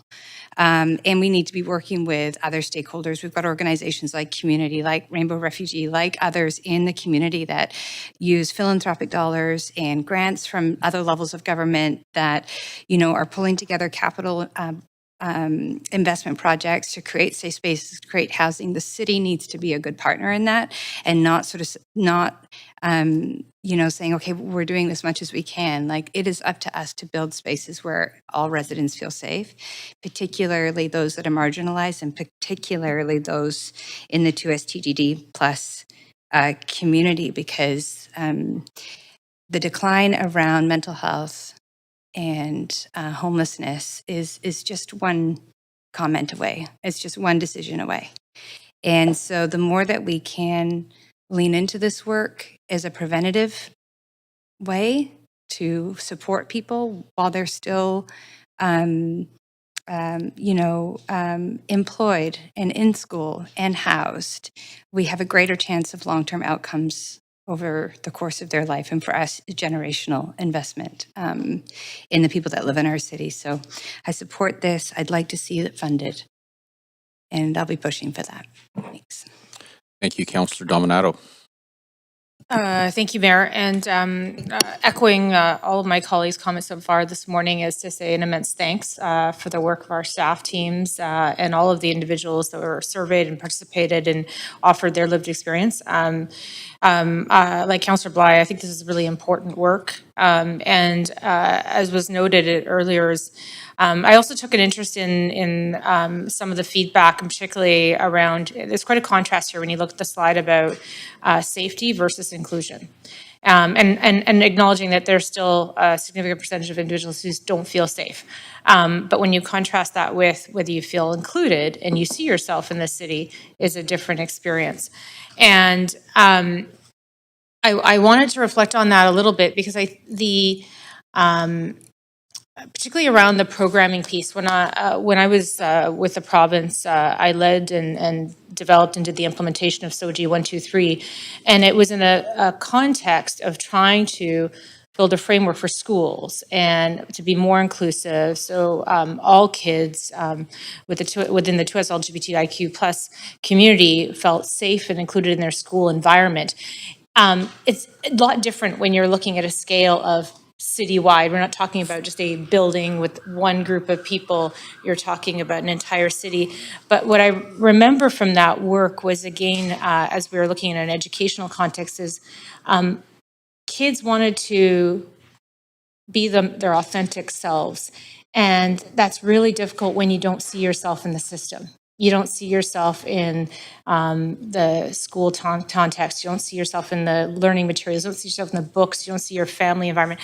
And I would liken that to the broader community. And that's what I see in that second part of the pie there around inclusion, is there is a real gap there. And what I also like about this action plan is you've got some very concrete focus on areas where we can make a difference as a city. We aren't going to be able to solve everything, but when we look at within our lane, what are some things that we can do? Councillor Kirby-Young talked on washrooms, that was highlighted in the report, the focus on housing. We've had a number of conversations at this table around the lack of shelter spaces.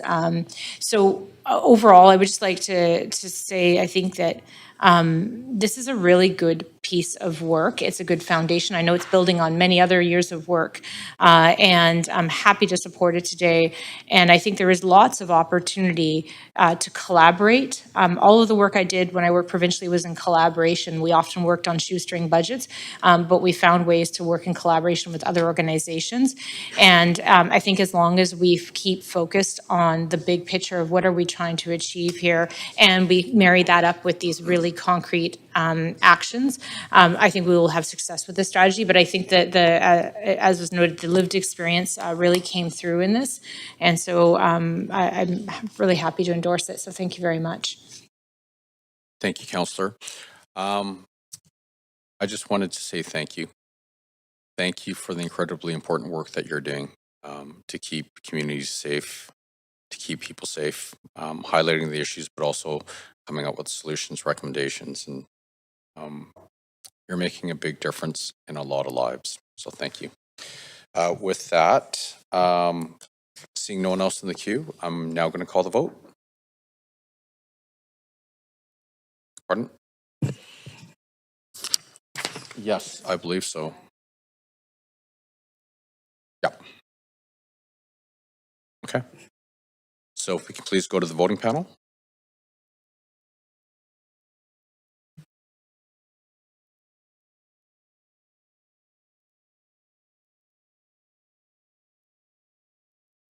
Great. And that passes unanimously. Thank you very much. Okay. So that completes report number 1. So we'll move on to report number 6. Issues report, proposed land use change for former Molson Brewery exceptional industrial site. Now, before we begin this agenda item, if anyone believes that they have a conflict of interest, now is the time to disclose it. Seeing none, this item does not have a team member presentation. Council, you may have up to 5 minutes to ask questions of our team members. Are there any questions? No? Okay.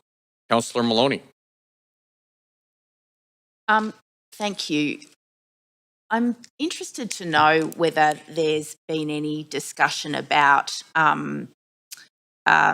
this site in order of priority compared to the other sites owned by the same developer, and why they haven't been developed, and whether there's been any attempts to use this as leverage to get better outcomes for the residents of Vancouver. Good morning, Mayor and members of Council. Matt Shilato, Director of the Special Projects Office in PDS. Thank you for the question. We do have Peter Webb here from Concord Pacific, who may be best placed to answer the question around priorities for their organization. What I will say is that we have been engaging as staff with Concord on 3 large sites, a site in Northeast Falls Creek, the old St. Paul's site, and the Molson site. Of those 3, this one has risen to the top of their agenda, and therefore we are looking to move that one forward through the first step of a process towards an industrial redesignation of the site. And how much do you expect the value of this site will appreciate if this process goes ahead?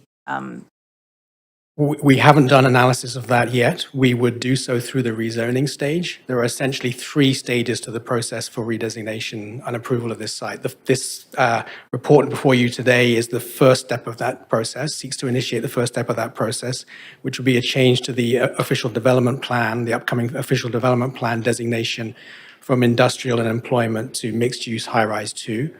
The next stage would be an amendment, seeking an amendment from the Metro Vancouver board to change the designation again to a general urban designation there. And then the following process would be the rezoning. And then that last stage of the process is where we would get into the financial analysis of what is the uplift in land value associated with introducing non-industrial uses, primarily residential, in addition to some additional industrial uses. What would be the land value impact of that? And as we do with all our rezonings, what contribution could that land value increase make towards things like public amenities and affordable housing? So that's several steps down the process, but something we would obviously look at carefully at the rezoning stage as we normally do. And what do you expect the time frame on that, getting it all the way through rezoning and development permit? We're a few years away through that. So this first stage of the process, the ODP amendment, we're looking forward to consulting on that and bringing that forward to council at a public hearing in July. That would then go to Metro. They have their own process, which requires approval by the Metro board and engagement with affected parties. And then pending that decision and enactment of that ODP amendment by council, we typically spend a year or more on a rezoning of this scale, likely longer than that, to public hearing. There's often an enactment phase beyond that of 6 months to a year that can be run concurrently with development permits. So we're probably 3 years away from development permits on this site, assuming that all those steps work according to the normal process. And what kind of, I guess, low impact employment uses could this site be usefully put to, given its situation close to Sanark, which is going to have a lot of residential development, even though it's not contiguous with a lot of other industrial lands.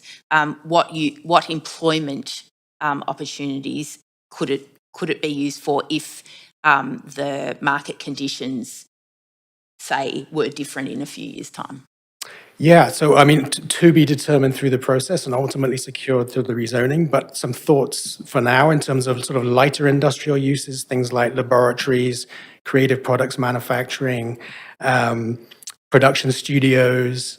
I think we understand the landowner is interested in tech uses, office uses, potentially hotel, retail service uses. So really quite a broad spectrum, including both industrial uses under our existing industrial use definition and non-industrial uses that would nevertheless provide what we call job space, essentially employment generating spaces. And I think I'm running out of time. Thanks very much. Thank you very much, Councillor Kirby-Young. Yeah, thanks. Mayor, just a point of procedure first. I'm just confirming that staff had not prepared a presentation on this at all. Is that correct? Yeah, that's correct. At all? No, there was no overview you were intending to? I'm happy to provide a 1 minute overview if that's helpful. We don't have a formal presentation. Well, that sort of puts me in a position of using my time, but okay. Maybe I'll just follow up and answer questions then. Can you just, I think following up on the previous questions, the page 2 of the report suggests to redesignate Molson site land use from industrial employment to mixed use high rise 2. Can you just perhaps expand, and maybe that is part of that 1 minute option on the potential uses? It's commercial, light industrial, and residential coexisting, is that correct? That's right, exactly. A range of light industrial uses that would be compatible with residential, and then a range of other non-industrial uses, thinking of things like retail, services, hotel, office uses, perhaps a tech focus that the Concord Pacific seems interested in pursuing. Okay, and so following up on that, since you mentioned tech, is there an opportunity it's not common, it's pretty rare in the city now, a landlocked city that's becoming more developed and a more mature city over time.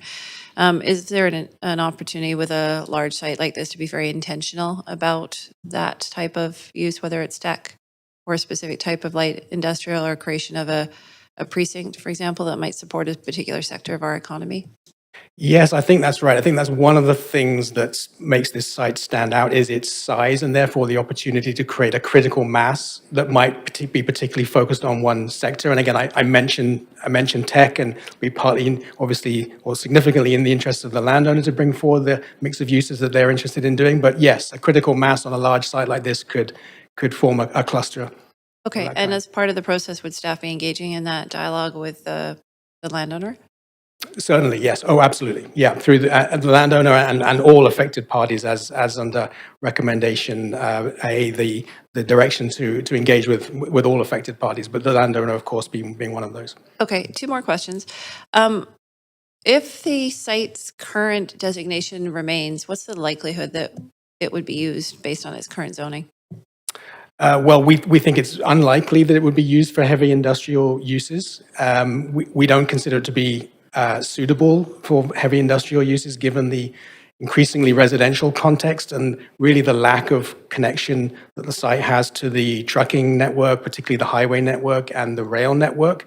It's somewhat orphaned from those and in a very different context with residential uses. So the kind of heavy industrial uses allowed under the existing zoning, we wouldn't see as being compatible with the emerging context of the site. Okay, thanks. And then final question is back to the timing piece, just clarifying. So potentially a trajectory for a public hearing to this council before July, but a metro designation subsequent to that, likely in the fall?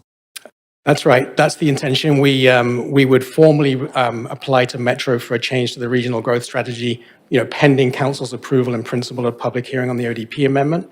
And we would look to move that forward as quickly as possible. And in fact, recommendation B in the report is that we engage with staff at Metro Vancouver to kind of explore the way to expedite that process. Okay, but likely not till fall. It wouldn't be until the fall. No, Okay, at I'm the going to leave it there for now and save some time. Thanks. Thank you very much, Councillor Bly. Thanks very much. Can you just sort of frame how this will move through the process with the other four sites that were identified as that initial report that we dealt with last summer? We've talked about Railtown. We've talked about the second and Yukon site, and then there's a few others. So what does that look like? Yeah, so this is based on the industrial lands framework that covered those 5 sites. This is the one that's sort of unique given its circumstances, being a standalone site, and again, we not considered to be suitable for heavy industry. So we're moving this forward directly through an ODP amendment process. The other 4 areas, and it's important to emphasize their areas, more than one site with multiple considerations, are all being looked at through a planning process. So those being Railtown, Main and Terminal Area, Mount Pleasant, and the Marine Gateway. They are all on looking at relative levels of detail and at relatively extensiveness. The potential of all of those sites through area planning processes, and they're all on a track to come forward back to council next year. Okay, thanks for confirming that. Has there been any discussion with the applicant, and we're not going to be able to ask questions of the speaker who's here representing Concord, so that's why I'm asking it through you, in terms of transportation or options for a light surface rail line, or just really what the transportation plan would be should this all happen? Yeah, that's absolutely a key question that we'll work through in the detail through the rezoning, subject to the principle of the change of use being established. One of the things about this site is it has excellent walking in and cycling connections already and potential to improve them. So improving connections to downtown, to the Broadway subway, improving bus connections again to the Broadway subway and to downtown. But specifically the light rail line that exists there right now and goes straight to Olympic Village, Canada Line. Yeah, that is the streetcar. Yeah, that is a challenging proposition in terms of creating a viable business case for that. What we understand from our transportation college is a more likely answer in terms of connecting to Olympic Village is through a rapid bus, a dedicated bus service along Second, rather than the streetcar.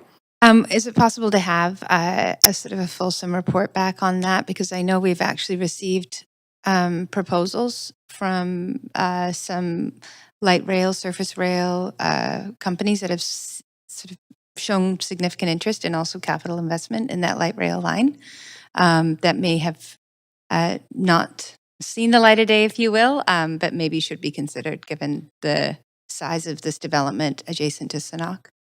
For sure. And we absolutely will consider that as an option, and we will look at that and report back as part of the ODP amendment process. Okay. It was asked before and it's been flagged in the public, so I think it's worth asking. We do have another sort of significant site similar to this in Northeast Falls Creek that has sort of been discussed in various, wide-scale planning efforts and work that the council's done. But sort of how do we manage the imperative to sort of go through all of this process in good faith that something would actually get underway by the developer? We believe the developer is interested in good faith in moving forward with this project. They've identified it as their highest priority of the 3 to move forward. We can't compel a developer to move forward with an approval once they get one. So we have limited ability to compel that. I would say, though, that we are also in discussions with this landowner around the Northeast Falls Creek site as well, and all rolling up our sleeves with best efforts to try and move that forward too. So it's not exclusive to this site. We're working on on all three of the Concord sites, and Northeast Falls Creek is absolutely a priority for the city to move forward as well. Yes, no one's questioning that. Just the Seaforth Armory, in terms of Canadian Armed Forces and working with them directly, is there any context or consideration that council should be aware of at this point? Yeah, we would work with them as neighbors to this site. They have not approached us in terms of redevelopment plans. The Seaforth Armory building itself is heritage listed. There's a relatively new office building adjacent to that. But as part of a good planning process, we would look at the surrounding sites and see what interest there is in moving forward with compatible development. Thank you, that's my time. Thank you, Councillor Clausen. Thanks very much, Mayor. A lot of my questions just got asked. I was going to ask a little bit about the DND property as well. I am sort of, in the question with regards to the streetcar, it's my understanding that the rail bed itself has largely been preserved, whether it's right up to the Sinnock property, through past Granville Island and beyond. So for the most part, we're not entirely closing the door. You just said that there isn't a current business case for any kind of ground-based transportation like a rail-based one. That's correct. I mean, there is infrastructure in place, and there is therefore a theoretical opportunity there, subject to the business case, and also coming forward with what is the most efficient way to move people from this Molson site and the emerging Sinnock development eastwards towards the Olympic Village station. So we would certainly continue to consider the streetcar as an option, among others. I certainly don't mean to rule it out today, but I think it's important to note that it is a challenging proposition in terms of a business case. It would seem to me, I mean, I know that the Sinnock project is very unique in its way, Molson land, and any other kind of lift that we're going to see off of these areas does potentially present. We're talking significant amount of population growth, especially around Sinnock. So people moving will increasingly become the big question, what we're doing, especially when we've decided this is not going to be a very car-oriented development. So anyway, I look forward to, again, sort of keeping the flame burning a little bit on what we might be able to do that route. The only other question I have is just with regards to the transition that might be proposed for this site, Sinnock being a very bold, very tall residential development that faces the north side of this site, and then the Armory District being more of a commercial, light industrial, car dealerships, various other art studios that faces the south side of the property. How do we sort of envision that kind of or ask that there be some kind of transition between those two kinds of uses on that property? Yeah, no, that's a great point. And again, to be determined through a rezoning stage where we would get into those questions of built form. But I think you highlighted the obvious sort of move there, which would be to make a transition in scale from the significant tower scale on Sinnock gradually downwards towards the south, towards the Armory site and the Burrard Slopes industrial area. The Slopes industrial area will remain mid-rise, largely low-rise and mid-rise. So there's an obvious move there to kind of provide some context to Sinnock and create a transition in scale. And again, another thing about this site is the size of the site means there's an opportunity for a very wide variety of built forms to create that transition. I'm just going to pose this question just because the site is adjacent to Department of National Defense land that has been there for a very long time. I imagine working with our federal partners is not an easy thing to do, but we do know that there is a growing conversation around Canada's defense infrastructure, and it's the necessity of making sure that the country is stronger in that regard. I would be very interested to see whether our city staff will be undertaking those kind of intergovernmental conversations with regards to this site, again, to make sure that that transition between uses is quite clear and that we're not sort of faced with a barbed wire fence that might be there currently to try and to kind of make this strictly feel like it's a place to place vehicles, which it has been for many years and so on. I know that there is an office building there now, but it would be interesting to see that kind of work continue between our two governments. Yeah, absolutely. I mean, we would routinely consult them as a neighbor, but I think you've put your finger on the unique aspect of that site, being a federal and a military government entity. That brings in unique circumstances that we would need to think carefully about and work with them on as a senior level of government. Yeah. Okay, those are my questions. Thank you, Matt. Thank you. Councillor Dominato. Thanks, Mayor. Thank you for the updates. Great questions asked by council. I do have one, and I appreciate it's a bit of a hypothetical, but I think it's worthy of some attention. This is a Type 3 amendment that has to go to Metro Vancouver. In my experience last term, City of Surrey brought a Type 3 amendment going the different direction. It was around 245 hectares of agricultural and rural land to move to industrial commercial park. It was incredibly contentious at the board. It narrowly passed by that board in the favor of Surrey's request. What happens if the Metro Vancouver board looks at this and says, no? I've heard a number of mayors speaking out about the importance of preserving industrial lands in the region. And where does that leave the City of Vancouver if that were to take place? And I recognize it will be a future board. It won't be the current board that's in place by the time we get there. But could you comment on that and what your experience has been with that? Yeah, I mean, it is something of a hypothetical and not one that we have faced in the City of Vancouver, to the best of my knowledge. I think, we, having identified this site as somewhat unique, we feel there's a very strong land use rationale for the change of use that we're proposing, and we feel that it matches up well with Metro Vancouver's own criteria for these kinds of redesignations, and with the regional growth strategy, which identifies a number of goals that this redesignation could help to hit. I think it would be wrong of me to speculate on what we might do should the Metro Vancouver vote turn this redesignation down. We would have to look at that and options to move forward at that time, but I think it's difficult to speculate at the moment. Thank you. I appreciate that. That's all my questions. Thank you, Councillor Meisner. Yeah, thanks. Great questions so far from my colleagues. Thinking about Sanok and the 6,000 units we're expecting there in terms of rental, do we have a sense of what could be achieved on this site, or is it too early in the process? It's really too early to say in terms of the mix and the quantum of both the job space and the residential.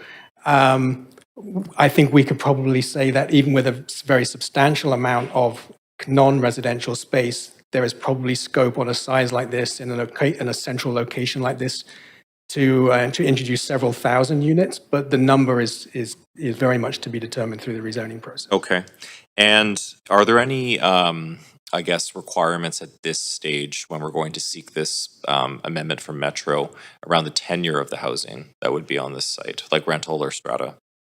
Not requirements per se, but we do know that Metro Vancouver is interested in, as part of one of its goals in its regional growth strategy, a diverse and affordable housing mix. Mm-hmm. And so, we would certainly be looking on a site like this to be identifying a variety of tenures from social housing through rental, below market rental to, likely condominiums. Mm-hmm.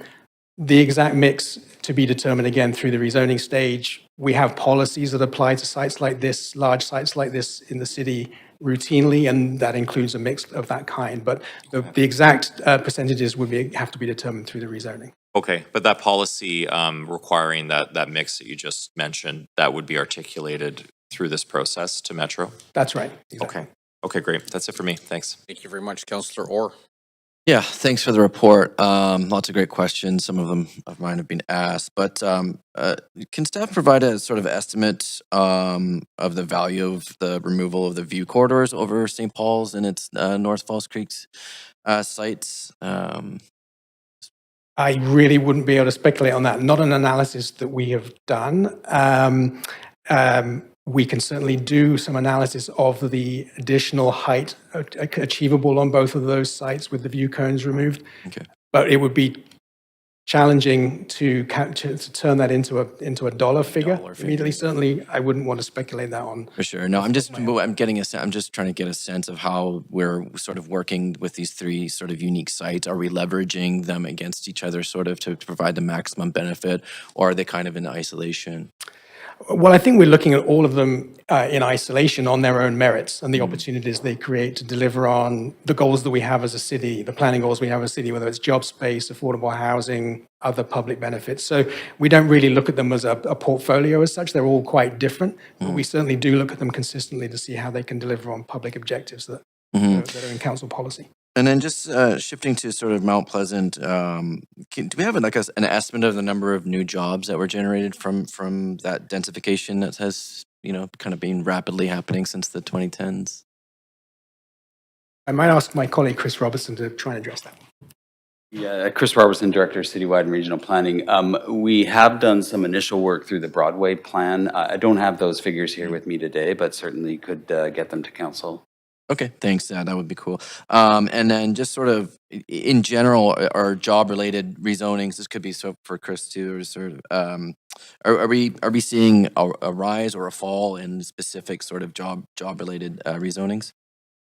Yeah, what I would say is we've seen a real uptick in interest in primarily in industrial focused employment.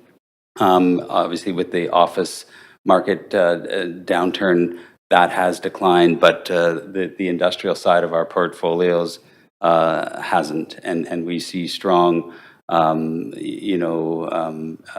tendencies and again in the industrial. We do expect the office to recover as well, and time's always the crystal ball effort, but certainly what we're hearing even from the industry now is that the office is starting to pick up again too. Great, thanks. That's all my questions. Thank you, Councillor Fry.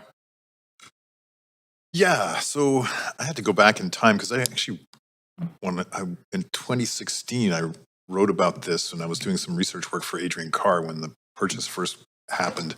And at the time, there was conversation around the Burrard Slopes IC District rezoning policy, which I don't see mentioned in this report. Has that Burrard Slopes IC district been superseded by Broadway Plan and the regional context statement in its entirety? That's right. It's been superseded by the Broadway Plan in terms of policy for that area. And so there is policy through the Broadway Plan to intensify and broaden the mix of job spaces within Burrard Slopes. However, it is maintained as a non-residential area. Right. And I think it did talk about one-to-one industrial residential, if I'm not mistaken. That was the sort of intent at the time. There's not residential allowed in the Burrard Slopes industrial area. It's purely commercial and industrial uses. Interesting, because I seem to have from my notes that did allow like industrial and residential mixed. I guess it's irrelevant though because it's been superseded, so we can technically move on from that. Can you just expand upon the relevance of this site as a non-contiguous industrial land, which is a statement that's made in your report here? Yes, I think that the fact that it's a standalone site with a predominantly, or at least certainly increasingly residential context, not contiguous with other industrial lands. It's important to mention that the Burrard Slopes Burrard Slopes area is a general employment area rather than an industrial area, and therefore it's a key question because one of the points that are raised in Metro Vancouver's criteria for addressing these kinds of dedesignations is the degree to which the speculative effect might be wider than the site that's being considered for redesignation. And we do consider this to be a standalone, heavy industrial site that's no longer suitable for that use. Right, so in the context of the regional context statement and industrial land preservation stuff, contiguous sites have more kind of inherent value as industrial land because it's better integrated with infrastructure or that kind of thing? Or at least one needs to start to think about the broader context within it and the industrial and the size of the industrial area that it's contiguous with, and that becomes an issue or can become an issue in terms of the speculative effect of a redesignation. Okay, and last for me, just because some of the sort of framing around this is an urgency to deal with this as a matter of the ODP, but my understanding is that this, should we approve it, will not necessarily inform the ODP because it still has to go through Metro and the regional context?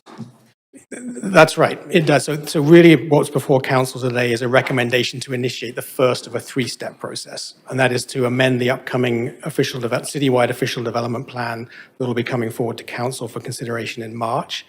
We would then bring that official development plan amendment back to council. Target of that date for that is July. Then there's the Metro Vancouver Regional Growth Strategy Amendment process, and then rezoning. And so really it's a matter of trying to make this initial step around simply the principle of changing the use designation on the site, noting there is a metro metro approval and then a rezoning to follow.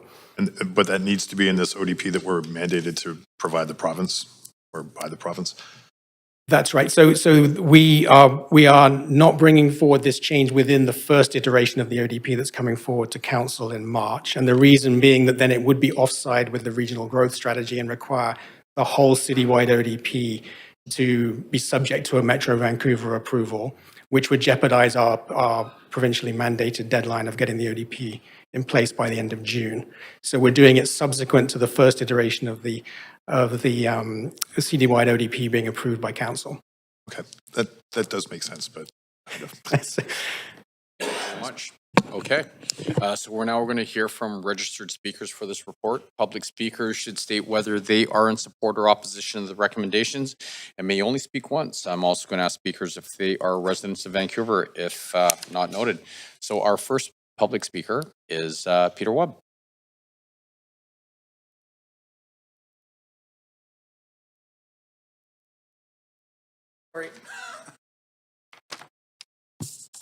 Hi, Peter Webb, Senior Vice President, Concord Pacific. Concord Pacific, of course, is a development company, so I'm the guy that's handling the work. The Molson's property at the Barrage Bridgehead was purchased in 2016. I think, as has been pointed out, the site shares a 700-foot property line with the Sanok project. And Sanok is a First Nation Squamish property under self-governance with federal support for high-density development, effectively rezoning the area. Sanok will be 4.5 million square feet, roughly, and roughly 6,500 residential homes, including towers ranging from 20 to 60 stories. The Molson brewery facility left the site shortly following the purchase, and the new facility is in Chilliwack, where they have better access to trucking and so on. They took the jobs with them. Molson left the area due to an inappropriateness of industrial land use on the Barrage site. And the industrial land use is really a result of there's no railway connection, there's no reasonable truck route, there's no water access for shipping, and it's not contiguous with industrial uses in the area. The industrial designation is primarily a result of the brewery's existence. The use is now obsolete due to nature of the adjacent uses, and it's truly an orphan site, as was discussed earlier. It's a result of the brewery there being itself historically. Concord envisions a mixed-use urban community providing live, work, play opportunities along with the associated amenities. This is a model of our expo land development over the last 30 years and many of the master plan communities across Canada. In addition, there would, of course, be solutions for the commercial offset or the industrial offset of use. In an effort to recognize the loss of the Molson's job space, Concord is prepared to include an equal amount of commercial space on the new community, matching the square footage of the historic Molson's brewery building. The new job space would facilitate more jobs than ever generated at Molson's. During the history of Molson's on site, it only ever generated 250 jobs maximum, typically lay around 150 jobs. So we're thinking if we replace the same scale of building with a revised version of what is industrial these days, it could be up to a couple of thousand job space. The new master plan community would be designed to establish a more resolved traffic pattern through the area and could create a more symbiotic relationship with the surrounding community as a result. Concord recognizes and supports the city's efforts in the ODP process and the resulting adoption of a City of Vancouver Metro Land Use redesignation to general urban. Thank you. Thank you very much. Okay, that is the end of our speakers list. So Peter, thank you very much for coming in. Would someone like to move a motion? Great, Councillor Claassen, seconded by Councillor Joe. Councillor, is there any discussion? Seeing no one in the queue, I'm going to call, Councillor Maloney. Thank you. Yeah, I'm concerned about that Concord has 3 major properties on False Creek and has seen their value soar without building a single unit. I understand the implications of the changes and that this is an orphan site, but Concord Pacific has sat on the Expo lands for 40 years and has been able to seek rezoning of the Expo land since 2018. And this includes some of the very best market conditions for loans and homes, and lending and market conditions were very good in the early 2020s. If Council approves this rezoning down the track, the value of this site will jump. The planning department has just had a substantial budget cut, and I can't justify the prioritisation of this work that has potential to deprioritise other important planning work, particularly when the Expo lands are such a hole in the heart of Vancouver. I mean, it's a parking lot where there should be a vibrant community, and it's having effects all around, and they could have been avoided by development happening earlier. So we have an opportunity to exercise leverage against Concord Pacific, and so I say it's time for Concord Pacific to follow through on its 40-year-old commitment, and I'll be voting against this today. Thanks. Thank you very much. Seeing no one else in the queue, I'm going to call the vote. Please go to the voting panel.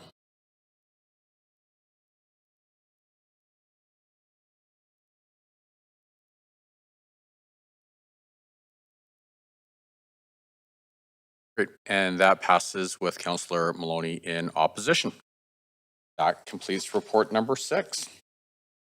Okay, moving on along. Bylaws, we have 14 bylaws on the agenda for enactment. Bylaw number 11 has been withdrawn.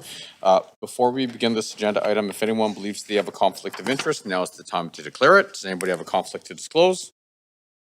Seeing no one in the queue. Bylaw 1 was from the public hearing on February the 10th, 2026.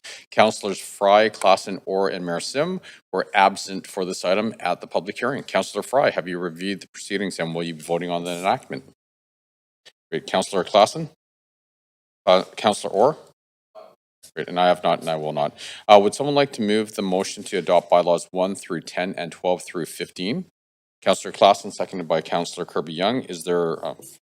Council, is there any discussion? Okay, all those in favor say yay. All those opposed say nay. Great, the motion carries unanimously. The list of approved bylaws can be found on the city's website. Administrative motions. Number 1, closure and sale of a portion of road adjacent to 1710 through 1730 East Penter Street. Before we begin, does anybody believe that they have a conflict of interest they need to disclose? Great. Council, are there any questions for team members? Would someone like to move a motion? Councillor Klassen, seconded by Councillor Montague. Council, is there any discussion? Okay, all those in favor say yay. All those opposed say nay. Great, the motion carries unanimously. Notice of council member motions. Are there any notices of council member motions for upcoming standing committee meetings? A reminder to please state the title of the motion and the date of the standing committee meeting on which you intend to move the motion, and be sure to send the title and date of the standing committee meeting via email to the clerk. Councillor Kirby-Young. Yeah, thanks, Mayor. I have one notice of motion submitted for the March 11th Standing Committee meeting on behalf of the city's Transportation Advisory Committee, and it is entitled Macro Meets Micro, Connecting Micro-Mobility Services to Transit and Improving Micro-Mobility Network Connections and Convenience in Vancouver. Thank you very much. Councillor Meisner. Yeah, notice of motion as well for March 11th Standing Committee entitled A One-Time Extraordinary Grant for Granville Street Activation during the FIFA World Cup 2026, submitted by myself and Mayor Sim. Thank you. Councillor Maloney.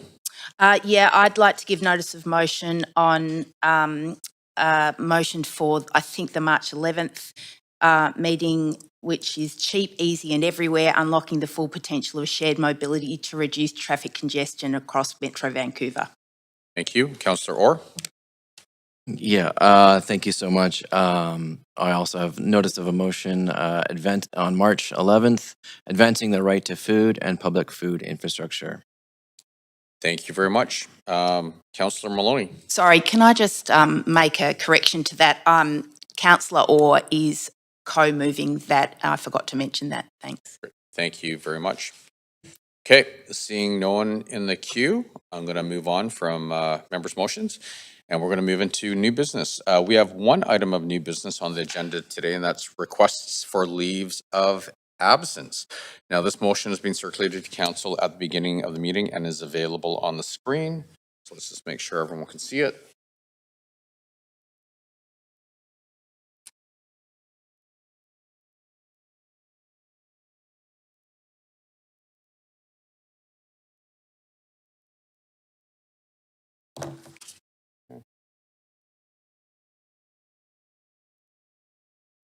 Yeah, it's hard to read. Can we reduce it so it's all in spot there?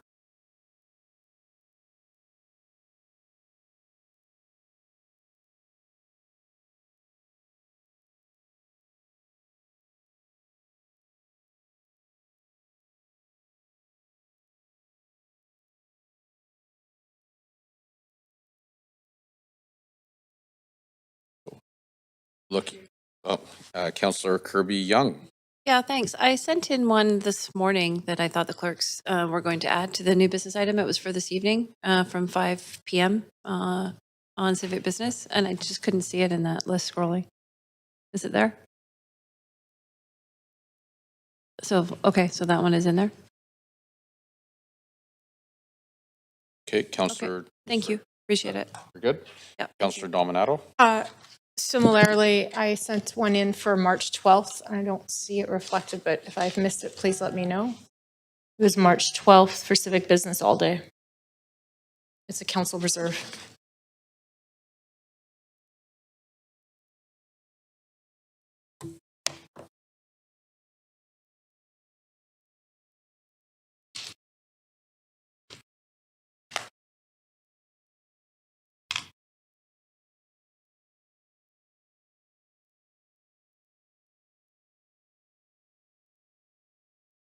Thank you. That was it. We're good. Great. Thank you. Councillor Bly. Thanks. I similarly sent in one March 11th, 4 to 6. For personal reasons, I don't see it up there, but I'm trying to scan right now, but I think it's missing.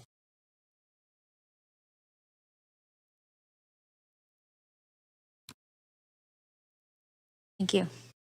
That all works? Yeah, great. Thanks. Okay, great. Thank you. Okay, seeing no one else in the queue, would someone like to move a motion? Councillor Dominato, seconded by Councillor Meisner. Council, is there any discussion? No? Okay, all those in favor say yay.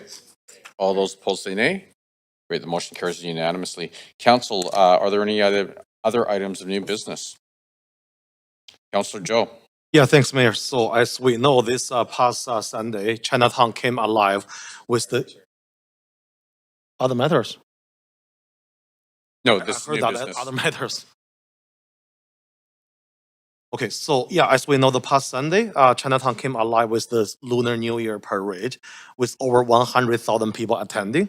This year, we saw a record-breaking of 109 groups marching in the parade, reflecting our city's strength, vibrancy, resilience, and in our community. I would like to really express my sincere appreciation to the co-organizers of this incredible event, the Chinese Benevolent Association, Chinese Culture Center, Chinatown BIA, Success, the Chinese Freemason Association, the Shongyi Benevolent Association of Canada. Their leadership and dedication made this celebration possible. I also want to highlight the Lunar New Year Gala held at the former Flota restaurant, which was a tremendous success, bring together nearly 1,000 attendees. Imagine, last week, the restaurant was completely empty. And a few weeks before, the kitchen and washroom were not working. People, show me the photo yesterday after the event. All tables, chairs have been moved, and they are doing some cleaning today. It's tremendous work. I also want to grateful to my colleagues for your unanimous support for the motion that Councillor Kirby and I brought forward. And I also want to sincere thanks City of Vancouver staff for their exceptional efforts in expediting this permitting process to make this event possible. Without your support, this event will not be possible. And if the event is cancelled, the community will be very, very disappointed. Thank you as well to all the councilors who attended both the parade and the gala. Your presence really meant a great deal to the community. It was meaningful to see councilors being there, not simply taking photos, but genuinely engage with residents and celebrate the most important festival in the Chinese community. And I hope you all enjoyed the evening as the community appreciate your participation. I enjoyed myself. I know, Councilor Ward, you enjoy yourself there as well. I think you left the event even after me. So thank you for doing that. Finally, to my council colleagues, I hope this will not be the last time we see you in Chinatown or in the Chinese community. I think it's an essential part of our history and culture in our community. It deserves continuous presence, support, and engagement, not during Lunar New Year, not only in the election year, but throughout the year ahead. I really hope you listen to the Chinese community because they were historically underrepresented. So thanks for your support. Thanks, Mayor. Thank you very much, Councillor Joe. Okay, so we sort of just rolled right into inquiries and other matters. So are there any other inquiries or other matters? Councillor Klassen. Yes, Mayor, I've got two. First of all, I just want to acknowledge the passing of Dale Lutz. Dale served on the Older Persons Advisory and Elders Advisory Committee for 10 years, including on OPIAC's Transportation and Mobility Subcommittee. As OPIAC representative of the city's Accessibility Committee, he was a strong advocate on issues related to mobility and aging, sidewalks, curb cuts, and bike lanes among them. And Dale was a tenacious individual with a deep passion for improving the life of older adults in her city. He was a mentor to fellow OPIAC members and provided thoughtful leadership at the committee table and in the community. So he is deeply missed and truly respected for his work. For the next one, I'm compelled to stand. Today marks the 4th anniversary of Russia's illegal occupation and invasion of Ukraine. It's been 4 years since Russia launched its unprovoked invasion of Ukraine. For 4 years, the Ukrainian people have endured unimaginable hardship. The destruction of cities, the loss of loved ones, the targeting of civilian infrastructure, and documented war crimes, including the forced deportation and kidnapping of children. And yet, for 4 years, they have demonstrated extraordinary courage. They have defended their homeland on the battle lines. They have protected their communities in cities under siege. They have preserved their language, culture, and democratic aspirations in the face of brutality. On my mother's side of the family, we share a close connection to the Ukrainian diaspora. I have family who are Ukrainian. This is not an abstract conflict. For many in our city, it is personal. Vancouver is home to a proud and vibrant Ukrainian community, and today we stand with them. We honor the heroes defending Ukraine's sovereignty. We mourn the innocent lives lost, and we reaffirm our support for a just and lasting peace grounded in freedom, democracy, and the rule of law. Slava Ukraini. Thank you. Councillor Orr. Yeah, thanks. Just a question for staff. In light of the province pausing the community housing fund, which was a fund that required social housing buildings to have 20% shelter rate in each building, and since the downtown east side rezoning aligned with the shelter rate requirement with a program that now seems to no longer exist, will council be restoring the 33% shelter rate requirement in the downtown east side, which was previously the case? Thanks.